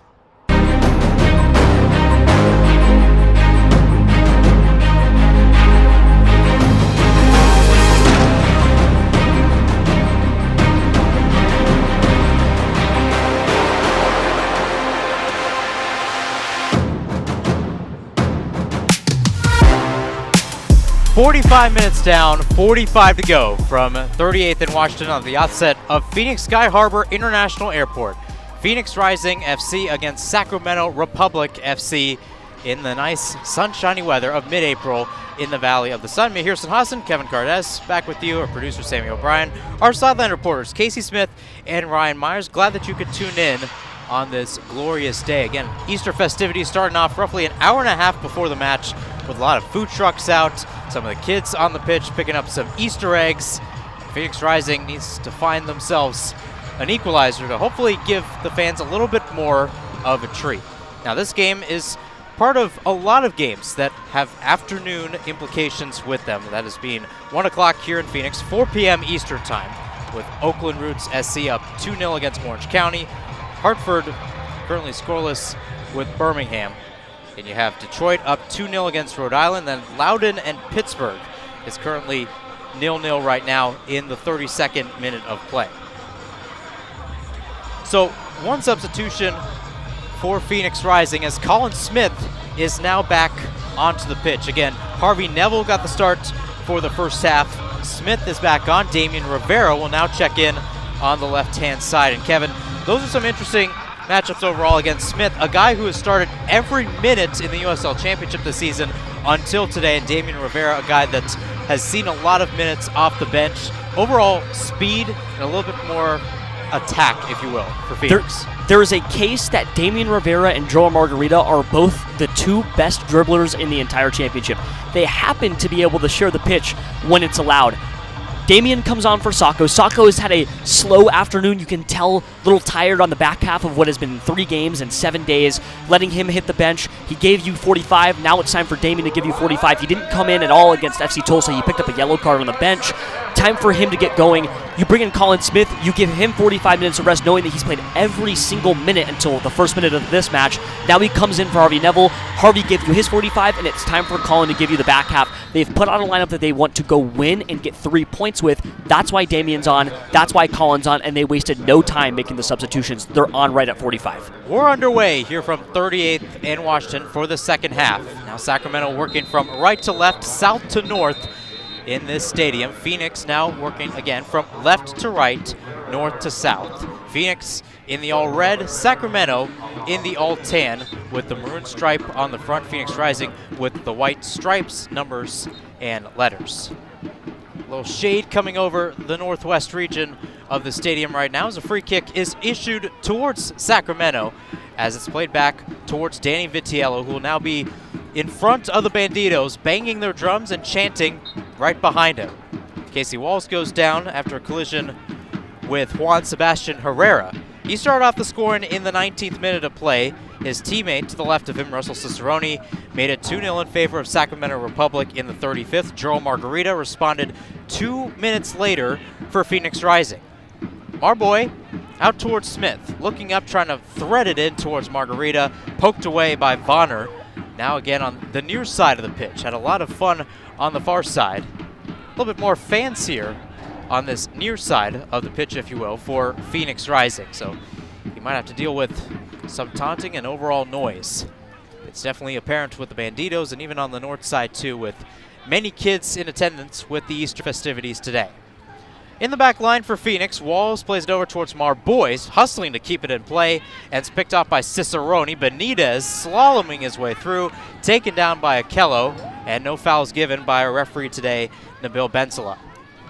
So far, Akello's been able to avoid a booking through the first half, something that he hasn't been able to do very often this season, and he's trying to stay cleaner with the fouls, stay tighter, and be a little crisper in defense. He's so good at it, just don't get yourself sent off. 47th minute, Phoenix down 2-1 against Sacramento.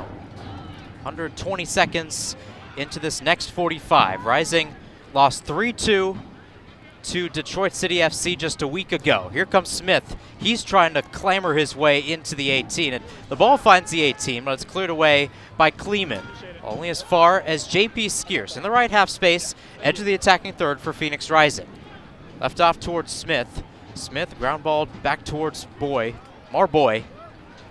Slides it over towards Walls, and Walls, the left center back, plays it over towards the left back, Braxton Montgomery.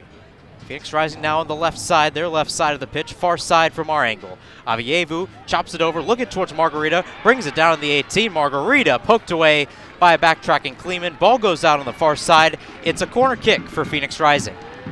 Nobody's perfect. If you could point to something in Marga's game that he could really improve upon, it's taking one less touch. Sometimes it feels like just on the ball a little too long, doing a little too much. It happens ever so often, but when it happens, it's very noticeable. If he is a little more concise with his decision making, it could be a little cleaner and he could score a few more goals. One of the rare corners we've seen today for Phoenix Rising. Marga to take from the left-hand side. Ball skips into the 18. Nobody able to get a piece of it from either side. It's on the right-hand side now with Rivera. Rivera dancing his way. He's going to go, or try to go, towards the end line. Now Skierce will pick it up. On the right wing, feeds it down towards Rivera, stumbling his way towards the end line. Lost control of possession, lost control of his footing. It's a goal kick for Danny Vitiello and Sacramento Republic here in the 49th minute. Still up 2-1, looking for its first road win of 2025 under new head coach Neil Collins. Played over the top, offside called on Juan Sebastian Herrera. Again, the 30-year-old forward from Bucaramanga, Colombia, who has now scored in the past 3 games for Republic. Walls, 50th minute. Probing forward, left off towards Montgomery. Montgomery towards Avievu. Avievu close towards the center circle. Chops it over towards Smith. Smith receives it. Now he'll traverse forward on the right-hand side. Left off towards Cabral. Cabral goes near side, and he nearly sneaks it by Vitiello. Split-second decision. Vitiello leans down with the left arm, and it's a corner kick coming for Phoenix Rising. So close there to getting that impossible angle to go. Phoenix knocking super early. They're so much faster right now. They have to keep momentum up, but Remy Cabral so close to doing what seems impossible, which is sneaking in from a negative angle. Almost there, not enough. Margarita, right-footed outswinger, right into the heart of the box, pipped up by Sacramento. A chance to go on the counterattack here by Perano, who loses space, almost lost it on the near touchline. Now he does. Pamodaka was calling for that just a few seconds before its eventual demise, and now it will be issued a Sacramento throw-in. As the sun continues to waver here at 38th and Washington. A partly cloudy day. Temperatures above 70 degrees, a perfect weekend for a rare matinee game. Again, we were thinking that it was going to be a scorcher, maybe 90, 95 degrees outside, something we're used to seeing in mid-April here in Phoenix, but luckily the temperatures, to our approval and to our joy, have been below average, if you will. I'll take a 70-degree day, though. Loved the weather in Monterey and San Antonio. Margarita trying to go forward. Willie picks it off. Skierce trying to get his piece of the ball. Herrera will get ahead to it. Now he's trying to keep it. Skierce shoves him through the back, and it's a free kick now for Sacramento. 52nd minute, quick restart as here comes A.J. Edwards on the right-hand side. He's now in the game, checking in. One of the substitutions as he now comes in for Jack Gurr. Again, Gurr, a key starter for Sacramento this past year, but he has wavered in his fitness in 2025. Did not start against Orange County nor El Farolito. Actually did not even get into the lineup, neither the starting lineup nor the bench in that regards. Walls pressured by Herrera. It's picked off by Willie. Perano will keep towards Edwards in the right half space, and now out in towards the middle for Cicerone. Cicerone dancing around. Benitez will get a piece to it at the edge of the attacking third, and will ground it out towards Vonner. Now it's Cicerone dancing around Boy, and it's left around. Sacramento looking for that key piece to break the crevice. Cicerone left off towards Benitez, one-time ball, trying to find Perano on the right-hand side. Takes a nice bounce, it's kept in play. Far right side, left off towards Edwards. Edwards, right-footed ball in. Walls heads it immediately back and over the head of Edwards, the San Jose native. Now down the line again with Sacramento. Perano loses control. Guarded by Montgomery, and Montgomery earns a throw-in, I should say, for Phoenix. You're watching the center back pairing of Casey Walls and Potmar Boy try to figure themselves out, unsure of who they are specifically yet. Gelling and putting that connection together is so important, and they've interchanged center backs almost every game, it feels like, in Phoenix. Finding the one that works and is available is so crucial to winning games, especially down the stretch. Back with Vitiello here in the 53rd minute. He clips it up. Cicerone trying to head it forward. Immediately beats Marboy. Cicerone flailing to get the ball and gives it back towards Margarita. Margarita tries to find Remy. Back with Margarita. And it's just put wide right. Some of the fans here on the north corner thought it went in, but it was just seen wide right of the post. Not sure if Cabral got a touch to it, but a inopportune or opportune 1-2 passing for Phoenix Rising nearly got them the equalizer. That was Pop Marboy. Somehow in the 18-yard box, put it wide right. Got the pass out from Cabral, charged in the center of the box. Margarita just watched in awe as his center back took a shot right in front of net. So close. So now with Herrera shoved down by Walls, here comes Cicerone on the right-hand side.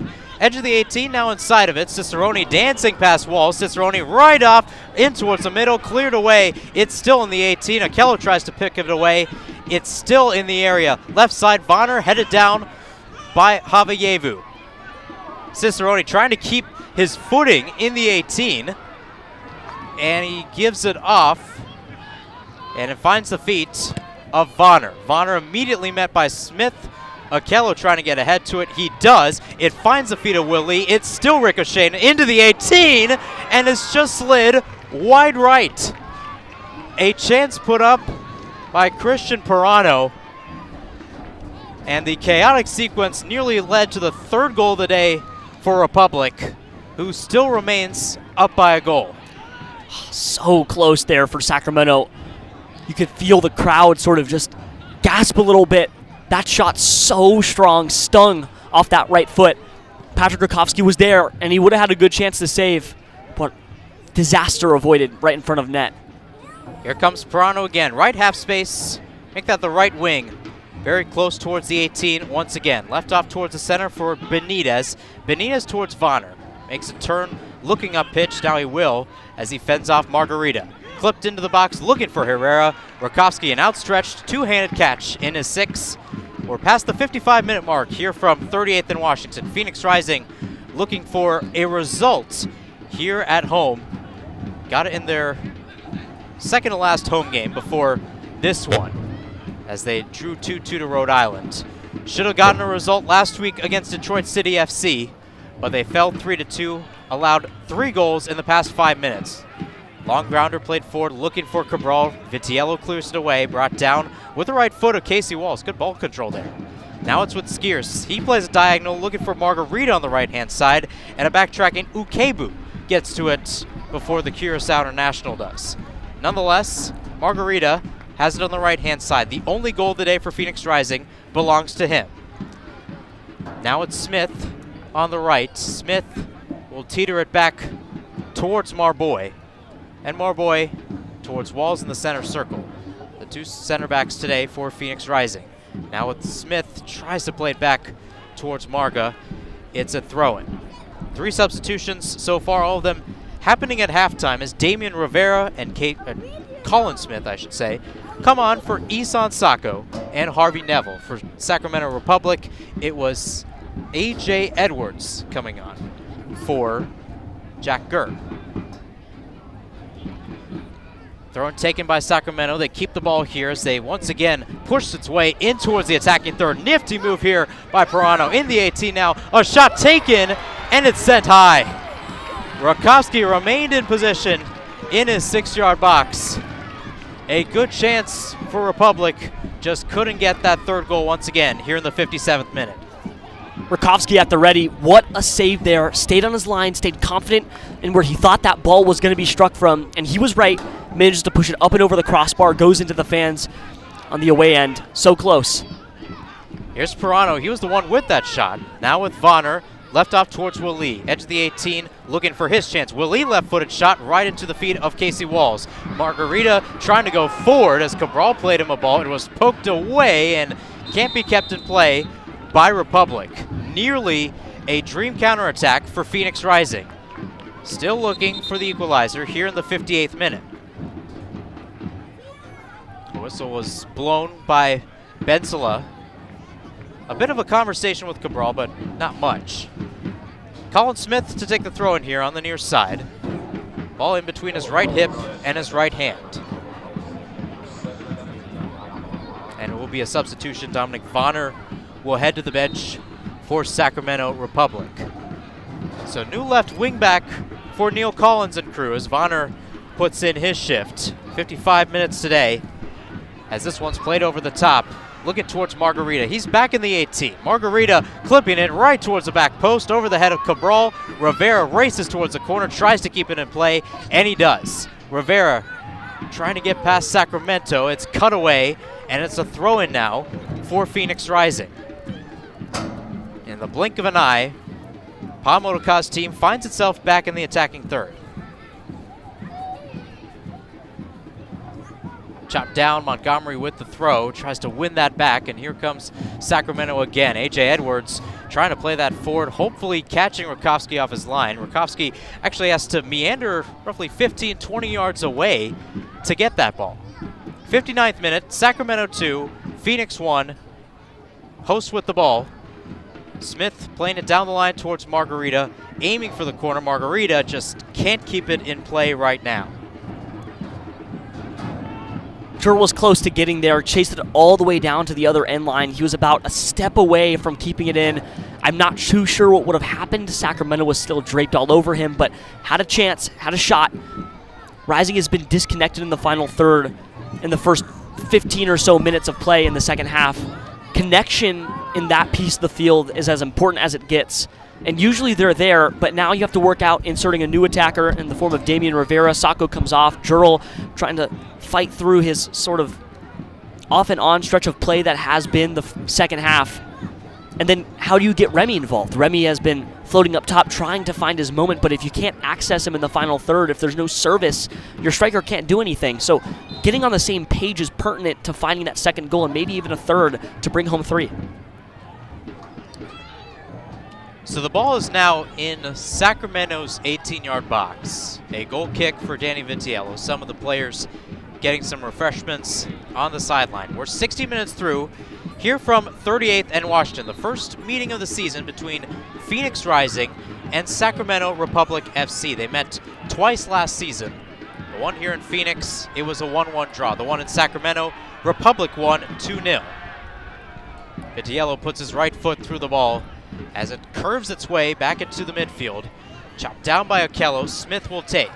Now looking up pitch, Colin Smith, the former Rhode Island man, continues to go forward, intervened by Benitez. Outstretched arms by the Phoenix coaching crew. They wanted a card there.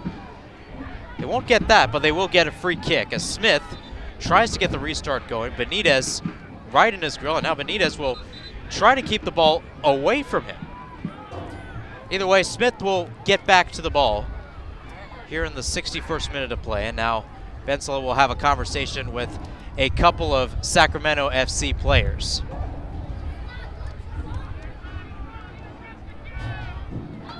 So the ball will now be worked further right. Restart happens. Okello towards Marboy, looking towards the left-hand side. And Edwards is able to get to it before Rivera. Ball goes out on the far touchline. Throw in for Rising. Chopped down towards Cabral. Tries to get it off the turn. Cleared away by the center backs. And Okello tried to get it back for the red and black. He went down. Here it goes towards Walls, Montgomery, and now Skiers. I think Okello hit his head on the back of the grass there when he slid down on his back. Now keep a watchful eye out for him and see if everything's okay. Everybody's still slipping. It's literally a slip and slide out on the grass right now. Everyone, I think, has taken a spill or a tumble at some point on the pitch. So Colin Smith got shoved away from the play, and now there will be a whistle. And now we'll see Bensela call Smith over to now have a conversation. Double changes coming up for Sacramento. It will be Ryan Spalding and Ryan JJ. Ryan Spalding from Hartford, Connecticut. Ryan JJ from Montpellier, France. Players roughly 1,000, 2,000, actually more, probably around 3,000, 4,000 miles away from each other. Who's counting? Okello has the ball right now in the right half space. And now we get restarted again. So after roughly 90 to 120 seconds of just disjointed play overall, courtesy of the whistle, Phoenix Rising now has the ball, down 2-1 here in the 63rd minute. Subs will come in the next time the ball goes out of play. Avievu towards Skiers. He loses the ball. Here comes Cicerone trying to meander his way forward. And the ball works its way, still going around that midfield attacking third area for Sacramento. Akello is called for the foul on Benitez. And our fourth official, Oziel Mendez, has his checkered flag up. And it seems like we might be getting some substitutions. Some more bench players for Sacramento getting warmed up on the near touchline as well. The same goes for Phoenix, right next to the Banditos. So now we will see those changes. So Chibi Ukebu will come off. And also coming off, it seems like it might be Dominic Vonner. So Vonner, who we originally thought came off earlier, will now come off now in the 64th minute of play. And coming on are the two Ryans, Spalding and JJ. You're going to see Sacramento empty the tank here, get fresh legs out on the pitch and defend as hard as they can. See if you can bring home 3. It's just 2-1. If you can't score another, find a way to preserve this one. Free kick roughly 35 yards away. Hope Avievu, the one-man wall, in the center part of the pitch. Left-footed clipper out towards the near side. Timmer tried to get his head to it. Skiers did before that. It's still bouncing in and around the 18, and a whistle blows in favor of Phoenix Rising. And it seemed like Timmer, I should say, was the guilty party. Making his 80th appearance today with Sacramento Republic, Jared Timmer. 1 assist on the season against Orange County back on April 12th, so a week ago. Free kick for Rising, 65th minute, down 2-1. Walls in the center. Looping it forward, looking towards Margarita, trying to make that run towards that near side corner. Shove from behind. No foul yet. And JJ will once again be unencumbered from fouls. A goal kick coming up for Vitiello and Sacramento. And Kevin, when you take a look at how this game has transpired for Phoenix Rising, not as fiery in these opening 20 here in the second half. What do they have to do to try to get more chances? Stop letting Groundhog Day happen. They're just letting the same run of play happen over and over, week to week, match to match. It's slow start, fast finish, slow start, fast finish. If they can survive the barrage in the first 20 of each half, they can win the game, right? If they don't let up those goals and those slow starts, they're good to go. They'll score when they get fast, but it's slow start after slow start, and this time they conceded 2 in that slow start, and now they've started on the wrong foot again in the second half. So now another free kick going towards Sacramento. It was AJ Edwards in the mix for the visitors. It seemed like hope was there for Rising, and it was. So now another free kick for Sacramento. This time Timmer to take, looking for a bustling Cicerone down the right-hand side in the attacking third. Goes down, no contact driven though. Montgomery tried to clear it off of Edwards. It was last touched off of the Phoenix Rising Academy product. So it will be a throw-in for Sacramento.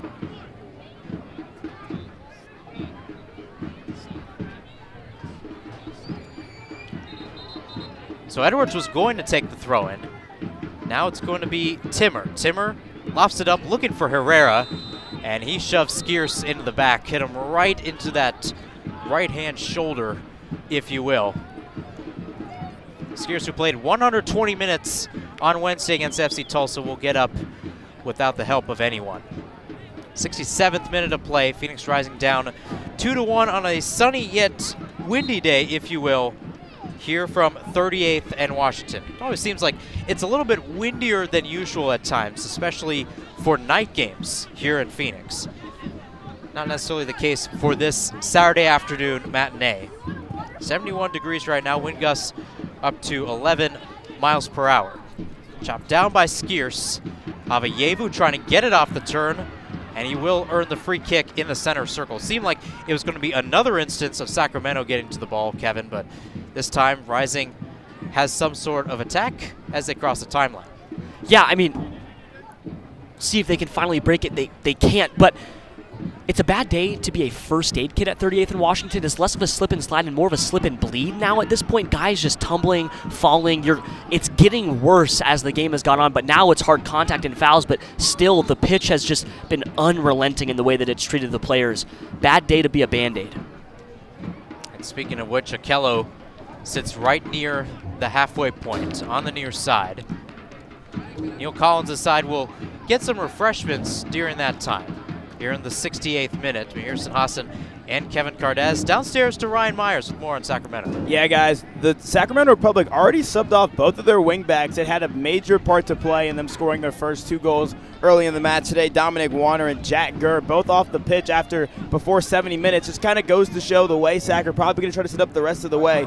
We talked at halftime about needing to drop the wingbacks back in order to surefire that back 5 in defense, and I'm likely going to see that with the new guys on the pitch just now. Thank you, Ryan, as we see Sacramento back in action here in the attacking third.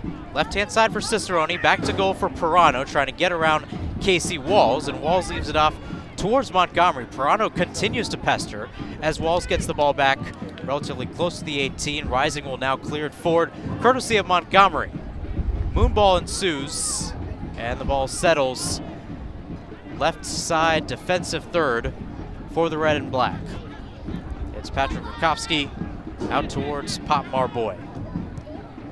A sunny Saturday afternoon, a day before Easter, from 38th and Washington. The 70th minute of play. You're listening to Phoenix Rising Football Club on the Rising Radio social pages and KAZG 1440. Sacramento continues to set up shop close towards their attacking third. Out with Edwards again.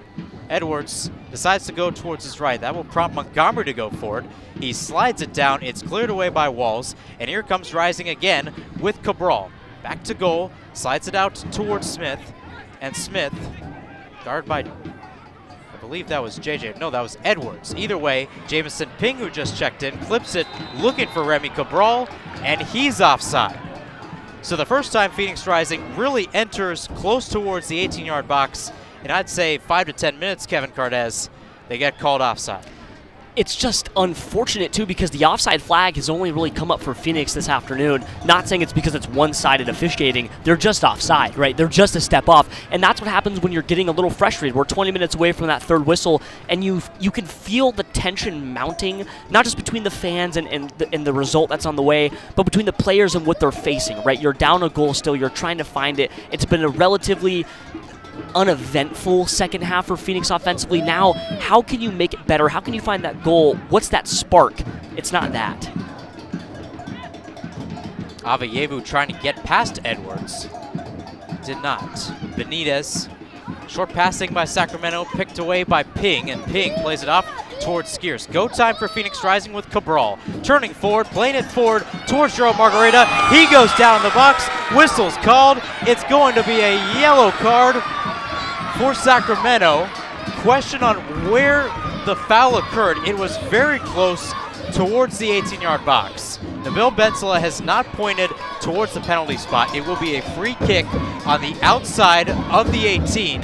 Either way, a dangerous chance for Phoenix Rising here in the 72nd minute, down 2-1. Well, the offside flag surely didn't come up that time of year. Here's your chance to put your foot on the gas pedal. This is the opportunity for Phoenix. Jurl, crucial foul drawn there, so close to being in the 18-yard box, so close to a point to the spot. He'll take this either way. You can get direct, you can go indirect. So many opportunities for Phoenix, but at the very base level, it's an opportunity, something that they haven't had so far through the first 25 or so minutes in the second half. This is your chance. 5 men in the wall for Sacramento. They're not going to put anybody on the ground to try to avoid an under-the-wall shot. It's Hope Avayevu with the ball in his right hand right now. Gerald Margarita also around it. Players are stacked around the 18-yard box right now. Vitiello in the highlighter yellow is calling out to the wall, which is to his left. Avayevu and Margarita, both of them, the socks rolled down in the all-red. Phoenix Rising's first kicked. In the 73rd minute of play, Nabil Bensala continues to talk with Sacramento Republic's wall right now to make sure they are set. It is now 4 men in the wall for the visitors. They were up 2-0 in the 35th minute. Phoenix Rising trying to equalize here in the 73rd. Margarita walks away. It'll be Hope Avayevu's shot in the right half space, roughly 2 to 3 yards away from the 18-yard box, and Vitiello's goal. The whistle blows. Avayevu, stutter step, run up, taken direct, right into the wall. It was deflected out off of one of those players, and it's out for a Phoenix Rising corner kick on the near side. What can you do there? Just can't beat the wall. Could have gone indirect, could have pushed the ball off and tried to get a different angle, but then you're going to watch all of the bodies of Sacramento flow in front of you there as well. You just try to fit it between a window, and if you can't find it, it's a shame. Oh well. Close, but no cigar. Rising still have a chance. Corner kick taken quickly by Margarita. Immediately cleared in towards the stands. More changes coming for Neil Collins and Sacramento. And it seems like the veterans are going to take charge now. Rodrigo Lopez now checking into the game along with Lewis Jamison. We've seen Lopez check into the game multiple times this season. Again, a starter that was on the inaugural team back in 2014 that won the USL Championship. Casey Walls will also head off for Carl Saint, an offensive change for Phoenix Rising. Phoenix is going to try to get back in the mix this time with a little bit of firepower. Saint has had one of the tougher few appearances and starts for his time in Phoenix. He wants to be better. He's talked about it before. Carl has a chance to make an impact when they need it most. And he has to be that metronome. We talk about it all the time. He'll get a touch immediately. Let's see what he can do. Here's Saint now towards Montgomery. Carl Saint also netting the game-winning penalty kick, if you will, in the shootout against FC Tulsa on Wednesday. Skierce back towards Saint. He'll slide in towards that right center back spot, if you will, and Pop Marboy is now playing further up the pitch, essentially as a second striker, if you will. The ball's pipped forward, Rakowski off his line, able to scoop it before Wally could do anything. And here comes Pop Marboy in the center circle right now, essentially playing as a midfielder. Slid out towards Smith. Smith with some space to work on both sides. He keeps it central. It's popped up into the air. Smith able to recollect, follow it through. Moonball ensues near the attacking third for Phoenix Rising. It's brought down by Edwards as the ball skips back towards Saint, and it's officially settled. Out to the right again. This is Jamison Ping, another academy product turned professional. Margarita trying to get around Lopez, and he went down. No foul called.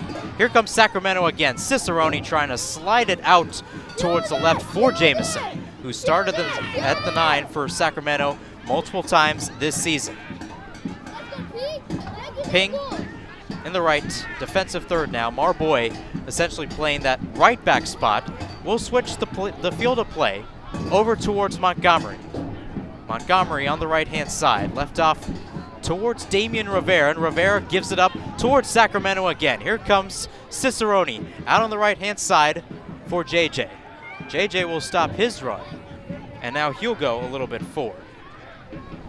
Either way, Sacramento contempt to hold it here in the 77th minute of play, up 2-1 against Phoenix Rising, holding a good chunk of the possession as well, as this one's played over the top for Edwards on the right-hand side, looking for the cross that will flutter its way close towards the bleachers. Did not go in, but it came very close. Goal kick coming up for Phoenix Rising. Downstairs to Casey Smith we go. Yeah, the true test here for Phoenix Rising over the past half hour has been the battles in the midfield, particularly Hope Avayevu. He's really matched that physicality out there that Sacramento has been giving. It'll be interesting to see how Jamison Ping fits into the equation. The 17-year-old doesn't provide much in terms of size, but whether or not he's able to battle out there will be determined.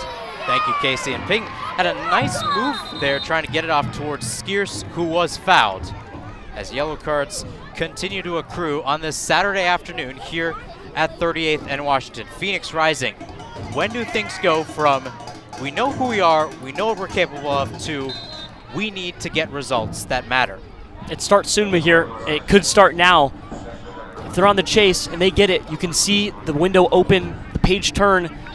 We talk about so often, what was the turning point in the season? That could be a good one or a bad one. When did it go down? When did it spike up? This could be one of those, right? It could be one where we could go up or down. You get a draw, you manage to get a point out of this, or even a win, it's an up. it could be a down in its own right. It's time to find out what it's going to be. 78th minute, Rakowski trying to lead the charge. He did on Wednesday in the Open Cup win, making his first USL Championship start in a few weeks. It was March 22nd against Rhode Island. Similar to this, Rising were down, and they came back. Can they do the same today? Ball played through towards Cabral. He keeps it in on the far end line. Glided in towards the midfield. Dancing around. A shot taken. It's gone in. Oh my goodness. It's what you want this late into the game. Jubilation across 38th and Washington. The type of goal you want to see in these moments.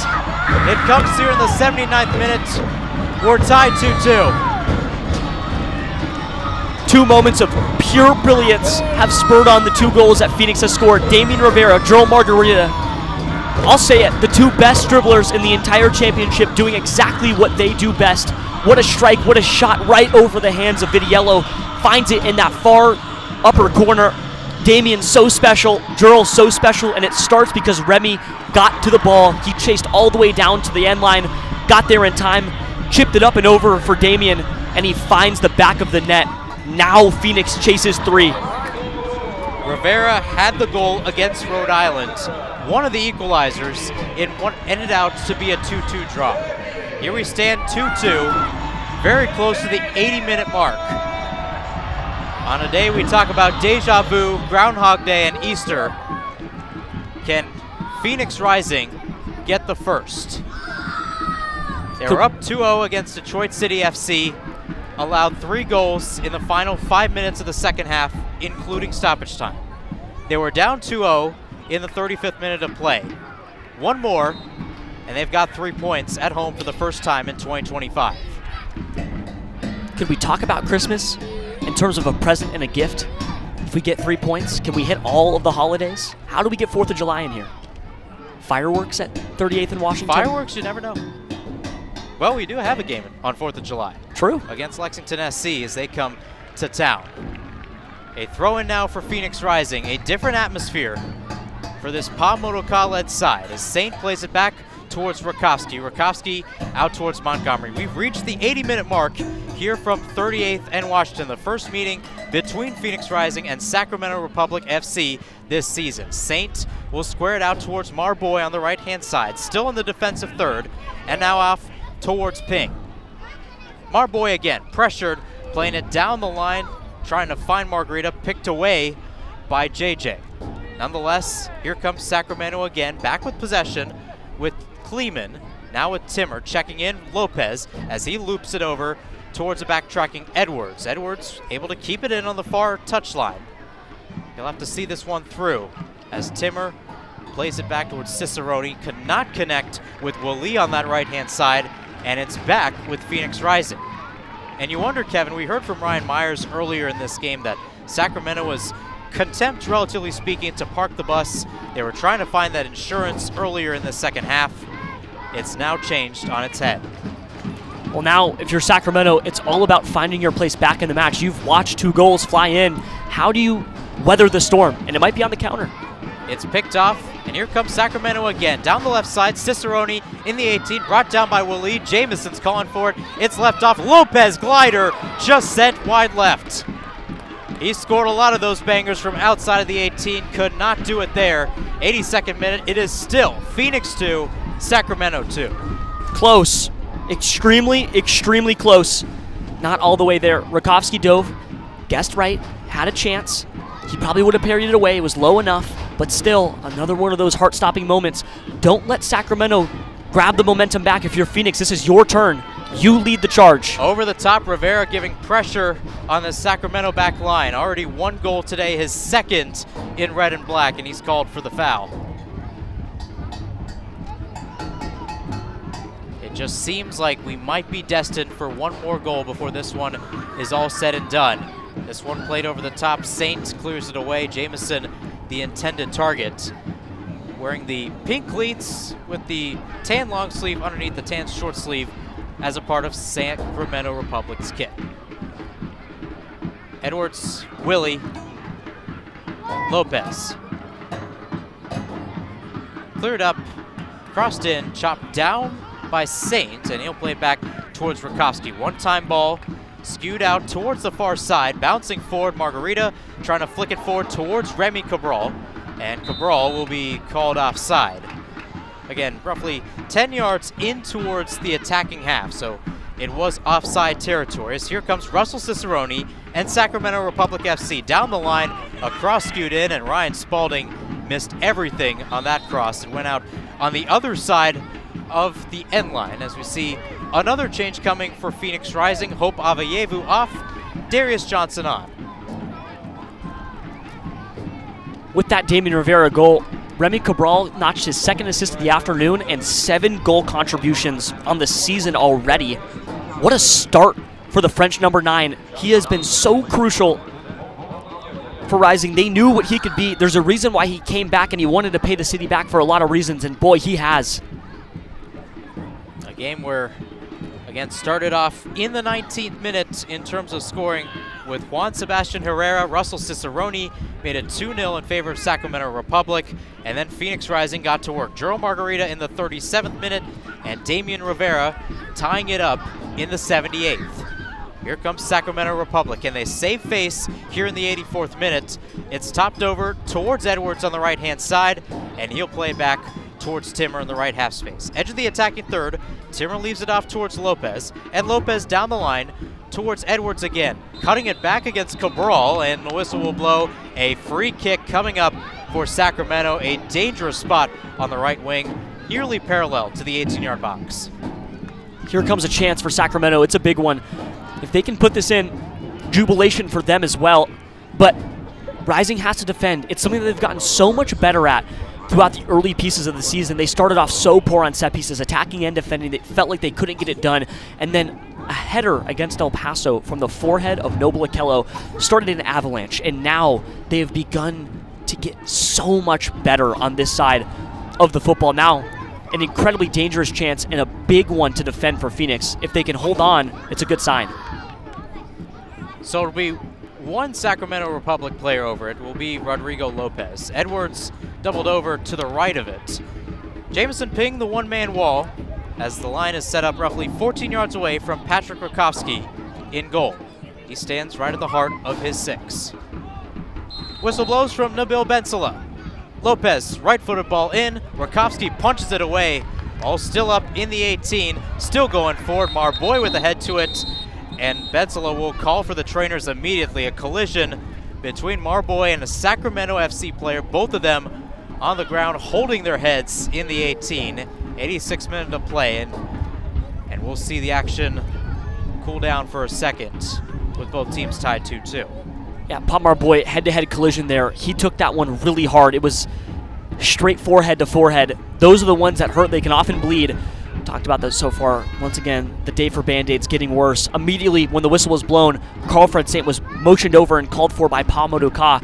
Ran all the way over, paused on the opposite end of the attacking goal now, so it's a long jog for Carl, giving him instruction as to what needs to change for him. He needs to be more offensively minded, too passive right now on the attack, and although that is his role, the metronomic side-to-side, left-to-right passing, the switches of play, he's the conductor for those. Now, we don't need to go left and right. We need to go straight forward, and we need to go get our third. That's the difference, and Carl needs to change that mindset to integrate himself into the attack and find that third goal. So a change, or rather not a change, just another chance of a breather for Sacramento's defensive line. A.J. Edwards alongside Freddie Kleeman and Jared Timmer also there. And Pa Modoka will continue to call over players for instruction, this time Damien Rivera, who now has 2 goals in red and black. His second one coming just a few moments ago. It got us to where we are right now, 2-2 between Phoenix and Sacramento. Again, 2 teams that know each other well. This is the 25th regular season meeting between the 2 sides. A game, a rivalry that slightly goes in favor of Sacramento Republic, with Phoenix Rising only picking up 7 wins during that time. So Rivera got some instructions. Colin Smith will do the same. And Kevin, I would expect that the goal here is to just go forward, get some speed going. it's office hours over there right now for Pablo Ducal, just calling guys over one by one. It's appointment basis only. Unfortunately, we don't have scheduled office hours. You're going to need to go to his Google form and fill out a time to get over there. Goes one by one, and now the team's set and ready. Pop Marboy still getting checked out for a concussion now by the physio. You can see him doing the eye test, making sure that everything follows correctly. The captain's so important for Phoenix. Might have to exit the pitch for a moment after all this stoppage, and then he'll enter on the next stoppage of play. But if that happens, they're going to have to play without their most crucial center back on the pitch, on and off the field. He wears the armband for a reason. Such a big transformation for the Clemson kid, going from winning a national championship at the D1 level in American college and then coming through the Senegalese Academy before that, and suddenly he's playing for Phoenix Rising, forgoes what was likely the first overall pick in the MLS Super Draft, declines the Adidas Next contract, comes over here, second year with the club, and man, he has been fantastic. They can't lose him. If they miss him even for a minute, you'll feel it. And that puts more pressure on, let's get forward. If you can't be out there to defend, let's not defend at all. Let's go get another goal. So Marboy will step off for the moment. Smattering applause from the fans nearby. Walking off in the all red. He's got his left arm taped up in red as well. His right arm right now, his right forearm, that is, unencumbered. 89th minute of play. We've been stopped for roughly 2.5 minutes or so. Phoenix Rising 2, Sacramento Republic FC 2. Both players in the collision seem to be fine. That was Ryan JJ for Sacramento Republic. He's ready to check back in. The same will go for Pop Marboy, and momentarily, both teams will be at 10 players in the field. Or 10 players on the pitch, I should say. Rakowski rolls it down, sends it forward for Rising. Kleeman waits, Kleeman heads, Skier sends it back. Players still trying to get a touch to it. Saint does, right in the center circle. Skier's trying to do the same. Here comes Saint trying to win it back. Cicerone playing more centrally in the second half, trying to do the same. As this one is clipped out towards the left-hand side. Spalding could not get a touch to it. It went over his head. Here comes Phoenix Rising again. Seconds before we hit the 90-minute mark. Smith plays it down the line. It's headed away by Sacramento. Take two. Now in front of Phoenix Rising's bench. Smith will be the one to get to it. Down towards Cabral. Cabral in the 8 towards Ping. Ping plays it forward, and Edwards will head it away to his left. Out on the near touchline, a throw-in for Phoenix Rising. Cabral down towards Smith. Smith glides it in, cleared away by Kleeman. It's going to be 7 minutes of stoppage time here from 38th and Washington. We have yet to find a winner in this one. Ping on the right. And he leaves it towards Smith a little bit too much, right between the legs of Colin Smith, the 5'10", 21-year-old defender from Jacksonville, Florida. So much football left to play. 7 minutes of stoppage time, plus whatever we accrue over the next 7 minutes in terms of more stoppage time. Likely that we play into the 98th, maybe even the 99th when it's all said and done. That's what typically happens in these longer stoppage time scenarios. Someone has to find their goal. Remy Cabral went through one of the Sacramento Republic players, and it's going to be a free kick. It was Benitez who went down, held himself on the ground for a while. Now he gets up. We're past 1 minute of stoppage time. We're expecting 7 more here in Phoenix on a rare matinee here in the Valley of the Sun. Something that has never happened here at 38th and Washington in a regular season game. It's picked up by Jamison, trying to play it back, and the offside flag went up on the far side. Either way, there was a lot of holding in that area. Looked like maybe a call for a handball too there, just off the pass. It looked like it ricocheted off of the right hand of somebody in the area, likely a Sacramento shirt, but either way, Rising get the ball back. Saint plays it over the top towards Margarita. Margarita trying to bring it down. Vitiello off his line. Someone's got to get it, and it's Timmer who just clears it out towards the far side. It's a throw-in for Phoenix Rising, nearly a gift given towards the host. 2nd minute of stoppage time, and here comes Montgomery and Rising again, with Skierce in the midfield, leaned off towards Marboy, and Marboy towards Smith. Smith guarded against by Spalding. Smith again, dancing on that right-hand side, now bursting end line, trying to keep it in play, just gets a cross off, touched by JJ. It's back with the tan players, and Cabral with another shove through the back, another free kick for the visitors. Cabral's so lucky right now that the card's staying in the pocket. If he accrues another, he'll go off for a red card. He has a red card suspension to serve against Houston Dynamo at home on May 7th in the Open Cup due to his double yellow red card that came out just a few days ago. If he picks up another, then he'll serve a regular season suspension in the next Open League play game that they have. Do not let that second yellow come out of the pocket. It's not worth it right now, not for Remy. And again, he's going to miss the May 7th clash against Houston Dynamo in that regards. Phoenix Rising does not have a league competition next week. It's the Jägermeister Cup hosting San Antonio FC. We'll get more on that later. As here comes Ping on the right-hand side, back towards Smith. Another lofter over the top, looking towards Margarita. Right side, attacking third. And Sacramento once again there to recover, there to clear, and they give it back towards Smith on the right. Not too much production on the left. Last time they did that, Damian Rivera scored. Here in the 3rd minute of stoppage time, it's 2-2 in favor of neither team. Absolute marathon day out there for Margarita. They just keep sending him all the way over to the end line, and he has to chase. Smith plays it down. JJ intervenes again, and this time he gets clipped in the back. This time not by Cabral, but by Ping. Jamison Ping, the 16-year-old, only 1 yellow card in the season for him, mainly coming off the bench. But nearly had one there. Give it back to the referee, too. Some fire from the teens on the pitch today. Once again, just watching them grow from boys to men, both on and off the pitch, but it starts with that mentality. Super cool to see. Vintiello spirals this one into the air. It's bouncing in the midfield. What else is it doing? Marboy nearly got it towards Rivera. Now he picks it up. Nobody able to really direct it to either side as basically a heap happened in the center part of the pitch.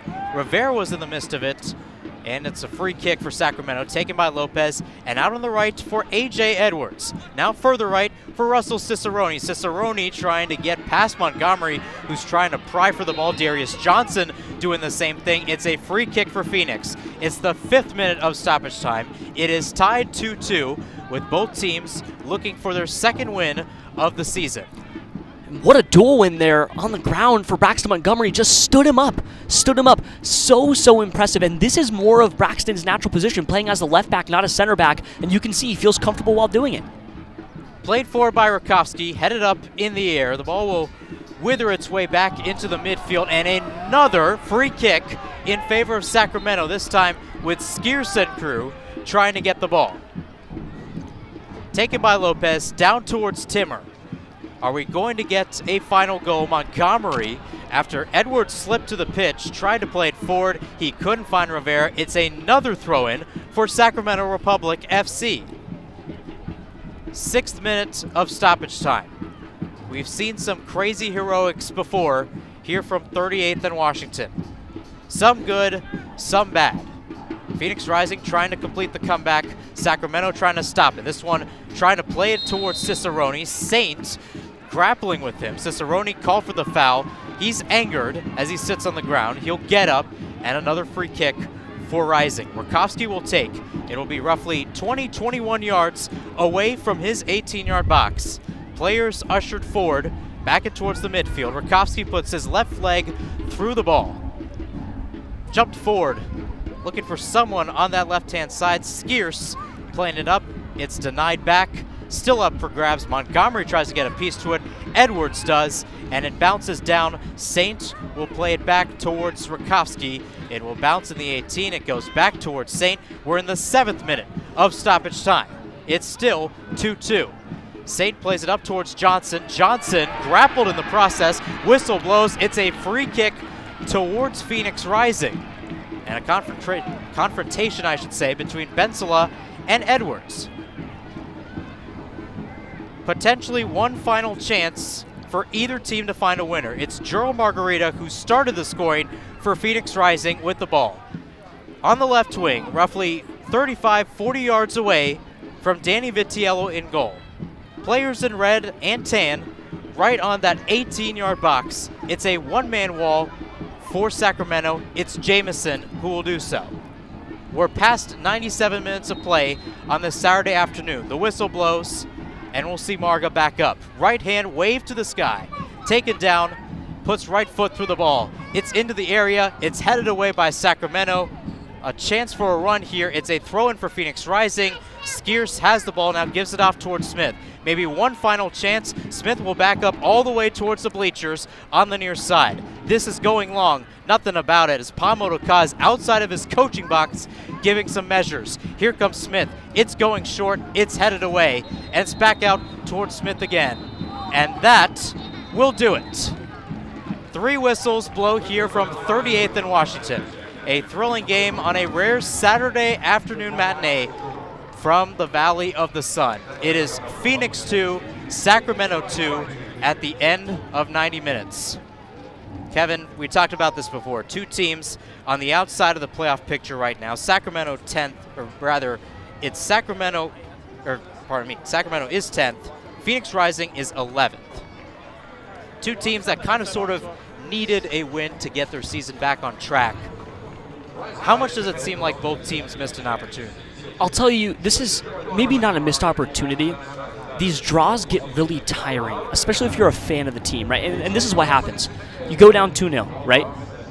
Think, do we blow it? And then you score 2 goals, and you come back, and you have the point in hand. But then when the whistle blows after 90, it doesn't feel like a fulfilling result. You get what I'm saying? It's more just like we did enough to get back in it, but we couldn't find that final gear, and it gets frustrating, right? Scoring 2 goals should be, hey man, we gotta win. So close. They scored 4 against El Paso, and it was still just a point. It just gets tiring. Phoenix looked so much better after that second goal was conceded. Jurl, brilliant. Damien, brilliant. But you noted it towards the end of the broadcast, and I thought it was a really good pickup.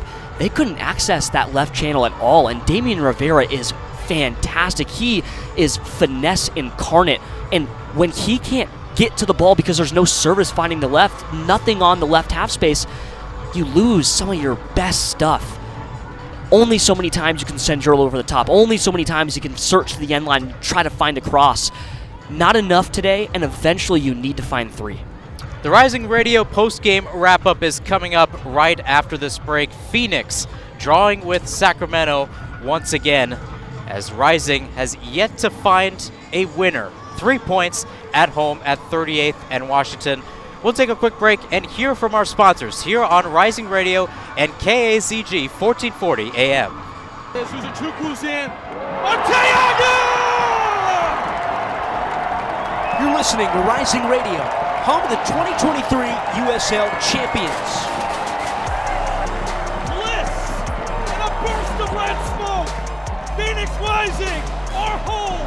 Welcome to 38th and Washington. Stick around for more as our broadcast continues. Buying a house can seem almost impossible, especially today. But with the right agent in your corner, it makes the challenge seem effortless. Hi, I'm Connor Cochran with Good Oak Real Estate, your go-to agent in the Valley. Whether you're buying, selling, or investing, I'm here to guide you every step of the way. Because finding the perfect home shouldn't be stressful, it should be exciting. Call 480-688-3200 today. Again, that's 480-688-3200. Let's have the conversation. The lunch break. If this team wants to go where they think they can go, deep in the playoffs, standing toe-to-toe, trading blows with the Dodgers, Zach Gallen might have to win a start in Dodger Stadium. Zach Gallen might have to go into Philadelphia, might have to go into New York, might have to go into Atlanta and win a road start for this team. The lunch break, heard from 11 to 1 here on KDUS AM 1060 and the KDUS AM 1060 app. You're listening to The Jim Rome Show. Did the Mavericks raise ticket prices as soon as they saw Kyrie writhing on the floor in pain? Would not surprise me at all, given that's exactly what they did after they dealt Luka and before Kyrie went down. Never mind raising ticket prices. Now that Kyrie is lost for the year, why not just make it official and announce today that you're moving the franchise to Vegas? Trust me, nobody would be surprised. Hey Phoenix Rising fans, this is Discount Tire, your hometown tire retailer and trusted partner on the road for over 65 years. We know it can be overwhelming when buying tires, but we're here to help. Our online tire buying guide, Treadwell, makes finding the right tires simple. Just plug in your vehicle, location, and driving habits, and Treadwell will give you unbiased, personalized recommendations based on your needs, not based on price. Inviting, easy, and safe. Just how tire buying should be. Shop tires with Treadwell at discounttire.com. Let's get you taken care of. Hi, I'm Peyton Manning, and I'm partnering with the American Red Cross this year to tackle blood shortages. Giving blood's important because every 2 seconds, someone actually needs blood, and unfortunately, only like 3% of the U.S. population donates. So we have to step up to give and to make sure there's plenty of blood available for those in need. Visit redcrossblood.org to get in the game and make an appointment to give.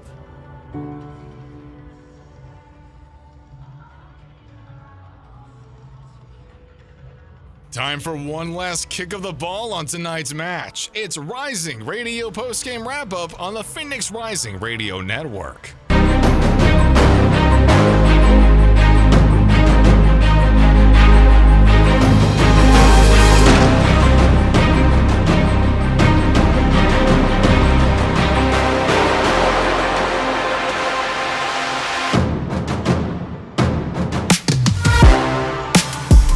Well, after 90 minutes, it's a relatively familiar sight for the fans here at 38th and Washington. Phoenix drawing Sacramento Republic FC 2-2 on this Saturday afternoon. Nonetheless, clawing back from a 2-0 deficit in the first half. Mahirson Hassan, Kevin Cardez back with you. And Kevin, you mentioned it before we headed to break that this is becoming a little bit redundant over time. However, this is still a Pa Motocross side that continues to fight. We saw this on Wednesday in the Open Cup. Even though they did not have a deficit, it still felt like it, being down a man in that extra time period. But nonetheless, this is still a Pa Motocross side that will still continue to fight. Yeah, I mean, they fight so hard, and like I said, it's just so frustrating. A couple times in the first few broadcasts that we had, we talked about, why do you have to get scored on first to respond with a goal, right? Like, that's the most frustrating thing. They clap back harder when they're down, but when it's 0-0 or they're leading, it just feels like that fire dissipates. This time, I felt like they really pushed. When they leveled at 2-2, it felt like they really were knocking and they were pushing and they were just trying to find the third. It didn't come, and it's tough, but they fought really hard, and there's a lot of positives to take from this game, man. They looked so good at stretches, that one-touch football slowly but surely developing, and they looked good. Those 2 goals, brilliant. They know they have stars. They know they do. Jurl is a star. He's a superstar in the championship. Damian Rivera, good as always. Good as build. That super sub sort of profile that he's carved out for himself is so unique in the championship, but man, he's so good at it. So good. Cabral, 2 assists. So good. Over and over, so much you can say positive, but the positives that we talk about on and off the pitch, the small wins that we see that develop in the run of play or the field or in the locker room or during training, they don't give you 3 points, right? You score more goals to get 3 points, and we've only seen it once so far this year. We haven't seen it at home since September of last year. You need to win eventually. You got to find the results. We're running out of time where we're building. It's early. It's not as early anymore. And every week it gets a little later, right? The clock gets a little closer to midnight. Close, not enough. Seemingly the theme of the season, but they looked good today. They look good. They look good. They've looked good on offense all season. 11 goals going into this one. That's tied for first for goals scored, but then again, goals conceded, a different story. 14 allowed. That's the most in the USL Championship. We run through the stats here on the Rising Radio post-game wrap-up. Again, a 2-2 score between Phoenix Rising and Sacramento Republic FC. The craziest thing is, Kevin, expected goals for Phoenix was 0.42. For Sacramento, it was 1.23, and yet we had more goals today than we did on Wednesday in 120 minutes of play. As we take a look at some other stats, Sacramento doubled Phoenix in terms of shots, 14-7. Shots inside the box, though, went in favor of Sacramento, only 6-5. Some other interesting things as well, and we talked about this earlier, Kevin. Offsides only 2 times for Sacramento, 4 times for Phoenix. They wanted to get on the attacking edge so much, and we saw them try to get those through balls in. We saw it on Joe Margarita's goal, but that was, well, pretty much it. It seemed a little bit tough at times. Yeah, it was tough, and I think that one of the more interesting stats on there, too, is final third entries. You have 83 for Sacramento and only 58, but Rising had the possession. They had 52% of the ball. Beating these mid and low blocks has been the biggest struggle for Phoenix. It went from set pieces to punching first to now how do we beat a block? How do we get through? And it's interesting because the last home win that they had was against a very low-sitting San Antonio team in September of last year. That San Antonio side loved to sit in that low block, and they were good at it too. They might not have been a fantastically talented offensive team, and they were going through a weird stretch in club history, but man, they were able to defend in that low block, but they beat it, and they put 4 on it. Damian Barker-John scored a goal in that game. They looked fantastic. They flew so high. They rose to the occasion. They need to figure out how to do it in this new squad, and we talk about that all the time. It's a new team. It's nearly all brand new. They brought back an entire midfield that mostly doesn't start. JP Skeers, Charlie Dennis has been out all year due to injury, and they have Julio Dortiotto, who has only appeared in 1 match so far this season. He has 1 minute. That's the difference between these teams and the others. It's a completely new squad with a new manager and new personnel around the team and new staff, and everything's new. They're figuring it out, but how long do you have to figure it out before it's too late? And it's kind of an interesting thing when you take a look at this game. A 2-2 draw. Sacramento Republic got on first with Juan Sebastian Herrera in the 18th minute, followed by, it seemed like it might be Dominic Vonner in the 34th, either him or Russell Cicerone. Either way, Phoenix Rising gets on the attack. Joel Margarita gets one back in the 37th minute. Damian Rivera gets one in the 76th, or rather the 78th. Both goals assisted by Remy Cabral, the number 9, who again has done pretty well for himself when it comes to scoring goals with 3, and also adds some more in his tally. Casey Smith, you were on the touchlines for Phoenix Rising's equalizer, and again, we talked about this momentum building at halftime. What were the scenes like from your angle when Rising scored? Yeah, I feel like at that point it was just pure excitement. But after the game, I think the best word to look for would be relief. There's this feeling in the back of your head that, hey, we did a good job. We were down 0-2. So given that, it's very impressive the way they were able to adjust, and they were building. It feels like if they could have just gotten a little bit more time in this game, maybe they could have even gone up. So it's, as you said earlier, a little too late. But ultimately, given where the game was earlier on, I think you've got to be a little bit relieved if you're Rising. A little bit relieved, and again, it's another point in what is an interesting season so far for Phoenix Rising. From your angle, and again, you're seeing the players have some conversations. They're signing some of the kids' jerseys right now. Again, Easter celebrations today, a day before the celebration tomorrow. It's so interesting to see the community part of this Phoenix Rising team. When this team does well, everybody responds. We saw that 2 years ago. When this team doesn't do well, there's some interesting things that happen. When you look at what you're seeing on the pitch, and again, on the other side where players are signing autographs, how important is this community aspect from what we've seen today? I mean, this north end was absolutely electric, Mahir. On both of the goals, I could hardly hear myself breathe. The atmosphere that is cultivated here at Phoenix is just a wonderful thing. And you can see the players really feed off of it as well. In the second half, Rakowski was really trying to get the crowd going, egging them on, and trying to fuel that fire that they needed to try and get back into this game. It's just unfortunate when sometimes you start off slow.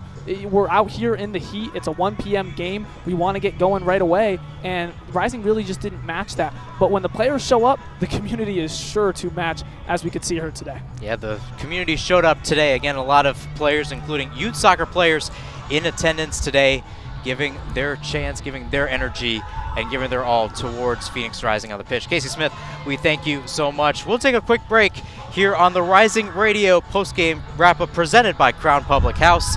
When we come back, we'll speak with assistant coach Darnell King and get some of his thoughts on the match, along with other things going on in the workings of the USL Championship. Stay tuned, folks. You're listening to Rising Radio, the Phoenix Rising social pages, and KAZG 1440 AM. Suzuchuku's in. Arteaga! You're listening to Rising Radio, home of the 2023 USL Champions. Bliss and a burst of red smoke. Phoenix Rising, our home. Welcome to 38th and Washington. Stick around for more as our broadcast continues.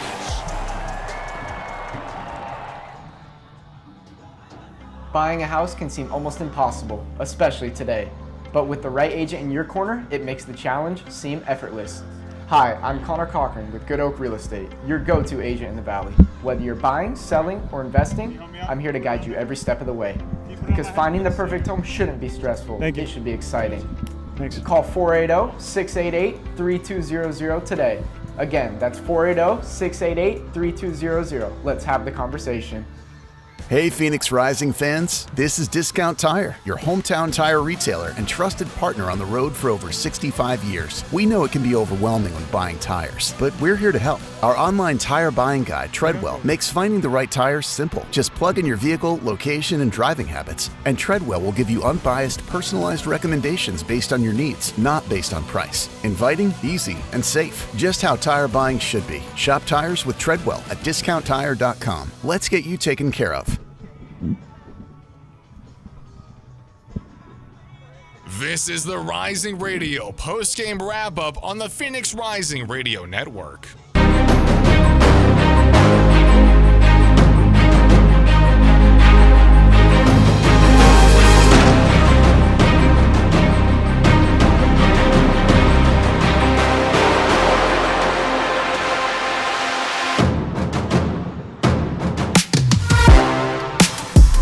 2-2, the final score here from 38th and Washington. Phoenix Rising picking up a point, their 6th point in the USL Championship this season against a team they faced in the 2023 Western Conference Finals, Sacramento Republic FC. Mahirson Hassan, Kevin Cardez back with you, and we're now joined by a guy who was on that team back in 2023, now assistant coach for Phoenix Rising, Darnell King. Coach, can you hear us? Yeah, definitely. Yes. Perfect. Now, again, an interesting game, Coach, when you take a look at Phoenix Rising, again, on the back foot, but they were able to come back.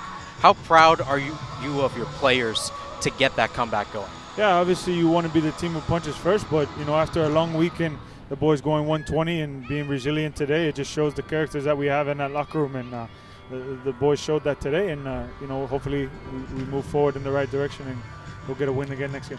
You got something interesting, especially with getting that result in Tulsa on Wednesday and then coming back here. You've got the entire aspects of this matinee game. You got the Easter egg hunt in the pregame. As a guy who, again, you've captained this side, you're now with the coaching staff. How important is this community aspect, especially on a day like this? It's very, very, very important. You gotta love that everybody can come out here and support this group of people and these players, because without them, this is just nothing really. We need them to push us through games, and they did that today. So. Coach, when you take a look at who scored the goals today, again, Gerald Margarita getting his 3rd goal in the past 4 games now, and you also have Damian Rivera notching his 2nd. We were talking up here in the booth during the game that speed and going forward is really important with the squad. How important is it with you and getting these guys ready so they can really work out those minutes and get that speed into a game like this where it's the 3rd game in 8 days? Yeah, it's massively important that, one, the players for themselves stay ready, and then obviously we do our due diligence on our end to have them motivated and ready to come in and do exactly what Tico did. He had his one moment, he took the chance, and he punished, and that's something that he's very good at doing. If you've watched him from his past games and his past years, he's a lethal attacker, so he came in and did his part. He was ready to come in and do that, so kudos to him, and kudos to the guys who came in that were not playing in that game on Wednesday to come in and do their job. How do you guys maintain mentality, Coach, between 3 different cup competitions in the span of 3 games? You're going to play a U.S. Open Cup on Wednesday like you just did. You have a league play game today, and then you have the Jägermeister Cup next Saturday. How do you keep the fire the same and steady throughout all 3 different competitions? Yeah, I think that comes with individuals and their understanding that this is football. Like, this is your job. You wake up to come in and kick a ball every day, and you got to love every moment of it. And that's something that we try and instill in them and make sure that they're ready as top professionals to be ready to play these games. Obviously, it's the first time that the Jägermeister Cup is in here, so it's something new, but I think it's awesome that the boys can get out there and play as many games as possible and fight for something and fight for a cup. So obviously I wish I had it when I was playing. So it's good to see these guys, and hopefully that we just get them ready on all aspects and have each and every one of them motivated to play not only league games but cup games as well. And when it comes to cup competitions, just one more for you. How does it feel to win when there's not 3 points on the line? You've played in the U.S. Open Cup before, and you've had those opportunities. You won against Tulsa, but it doesn't go to the standings. How do you keep that same passion for the win there, and does it feel any different, or is it just a win is a win? Oh, it's a cup game, so it's win or go home. So you have extra motivation there to fight for trophies. That's what we do here at Phoenix Rising. Obviously, you've seen it in the past, and that's our motivation. We don't fight to just get the 3 points. There's bigger pictures to it, but just like a cup game, we're fighting for the top goal, which is to win the USL Championship, to win the Jägermeister Cup, to win the Open Cup. That's our goal, and it takes us one game at a time. So we're motivated every game that we go into, and whoever steps in front of us, be ready for a fight. Bring home all. Bring home them all. I want all 3. Well, Coach, again, thanks for joining us on this Saturday afternoon as Phoenix Rising gets the 2-2 draw, gets some extra motivation as they take on Sacramento Republic. And again, it's kind of interesting overall when you take a look at this squad, Kevin, and talk to a guy like Darnell who's seen a lot over the past few years. When you look at what's ahead in Phoenix Rising's schedule, again, we talked about this earlier in the lead up to this, that a game like this is not going to come around often. A home league game, right? And we'll go into the schedule a little bit later, does not come around often. Where do you kind of rank a result like this, knowing that? It's a solid point. It's a hard-fought point. It's a good one, right? The issue with not winning games is that 1 point just doesn't feel like enough, right? If they would have won last week, it would be a different conversation because they would have brought home 3, they would have beat Detroit at home, and then this would have been another result. You would have strung together 3 straight results, and the entire conversation is different. Instead, you concede 3 times in 5 minutes, and you lose all of the points, and this one just feels like it falls flat, right? Winning heals all, and the thing is, Ryan and I have talked about this too, winning is lonely because you'll win one week, and then when you lose the next, it's just not good enough. They beat the best team in the West here. They knocked off San Antonio at home on the road in March Madness weekend, and they brought the madness home, and then they lose the next week, and last week just feels like it didn't even happen, right? Winning is lonely. Winning is really hard, and Phoenix Rising has really found it out in the first 2 months, but when they do, and when they get back to winning ways, stuff will get exponentially easier, and we'll all be better because of it. So now let's go down to our second sideline reporter, Ryan Myers. We heard from Casey Smith earlier, Ryan, and again, it's kind of interesting when you take a look at the community aspect of Phoenix Rising as players are still signing autographs and still signing jerseys and memorabilia on the other side of the pitch. We talked about this game last year and how it gave this team a little bit of a boost. Now, it's a similar situation this year in the sense that they came back, but what changes overall? Yeah, guys, I think we kind of learned a little bit about, like Darnell said, the resilience of this team in a lot of aspects. Obviously, going down 2-0 early, you are getting beat by the same style over and over again with the crosses, with the long balls, dumping it into your athletic center backs and them having to make a lot of plays.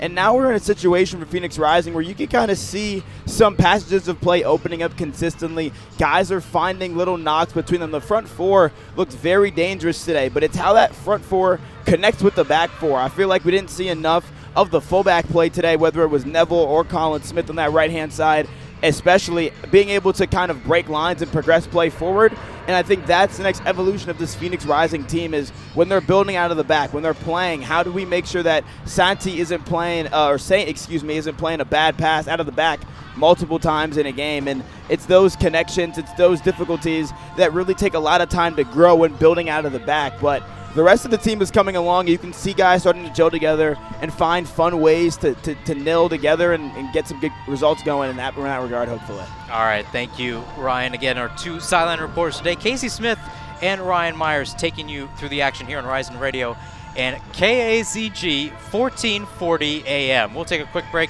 When we come back, we'll take a look at some other score lines in the USL Championship along with the Jägermeister Cup, what it's all about, and what does Phoenix Rising have to do with it? That's coming up in a few moments. Suzuchuku's in. Arteaga! You're listening to Rising Radio, home of the 2023 USL Champions. Bliss and a burst of red smoke. Phoenix Rising, our home. Welcome to 38th and Washington. Stick around for more as our broadcast continues. Buying a house can seem almost impossible, especially today. But with the right agent in your corner, it makes the challenge seem effortless. Hi, I'm Connor Cochran with Good Oak Real Estate, your go-to agent in the Valley. Whether you're buying, selling, or investing, I'm here to guide you every step of the way. Because finding the perfect home shouldn't be stressful, it should be exciting. Call 480-688-3200 today. Again, that's 480-688-3200. Let's have the conversation. The lunch break. If this team wants to go where they think they can go, deep in the playoffs, standing toe-to-toe, trading blows with the Dodgers, Zach Gallen might have to win a start in Dodger Stadium. Zach Gallen might have to go into Philadelphia, might have to go into New York, might have to go into Atlanta and win a road start for this team. The lunch break. Heard from 11 to 1 here on KDUS AM 1060 and the KDUS AM 1060 app. Hey Phoenix Rising fans, this is Discount Tire, your hometown tire retailer and trusted partner on the road for over 65 years. We know it can be overwhelming when buying tires, but we're here to help. Our online tire buying guide, Treadwell, makes finding the right tire simple. Just plug in your vehicle, location, and driving habits, and Treadwell will give you unbiased, personalized recommendations based on your needs, not based on price. Inviting, easy, and safe. Just how tire buying should be. Shop tires with Treadwell at discounttire.com. Let's get you taken care of. This is the Rising Radio post-game wrap-up on the Phoenix Rising Radio Network.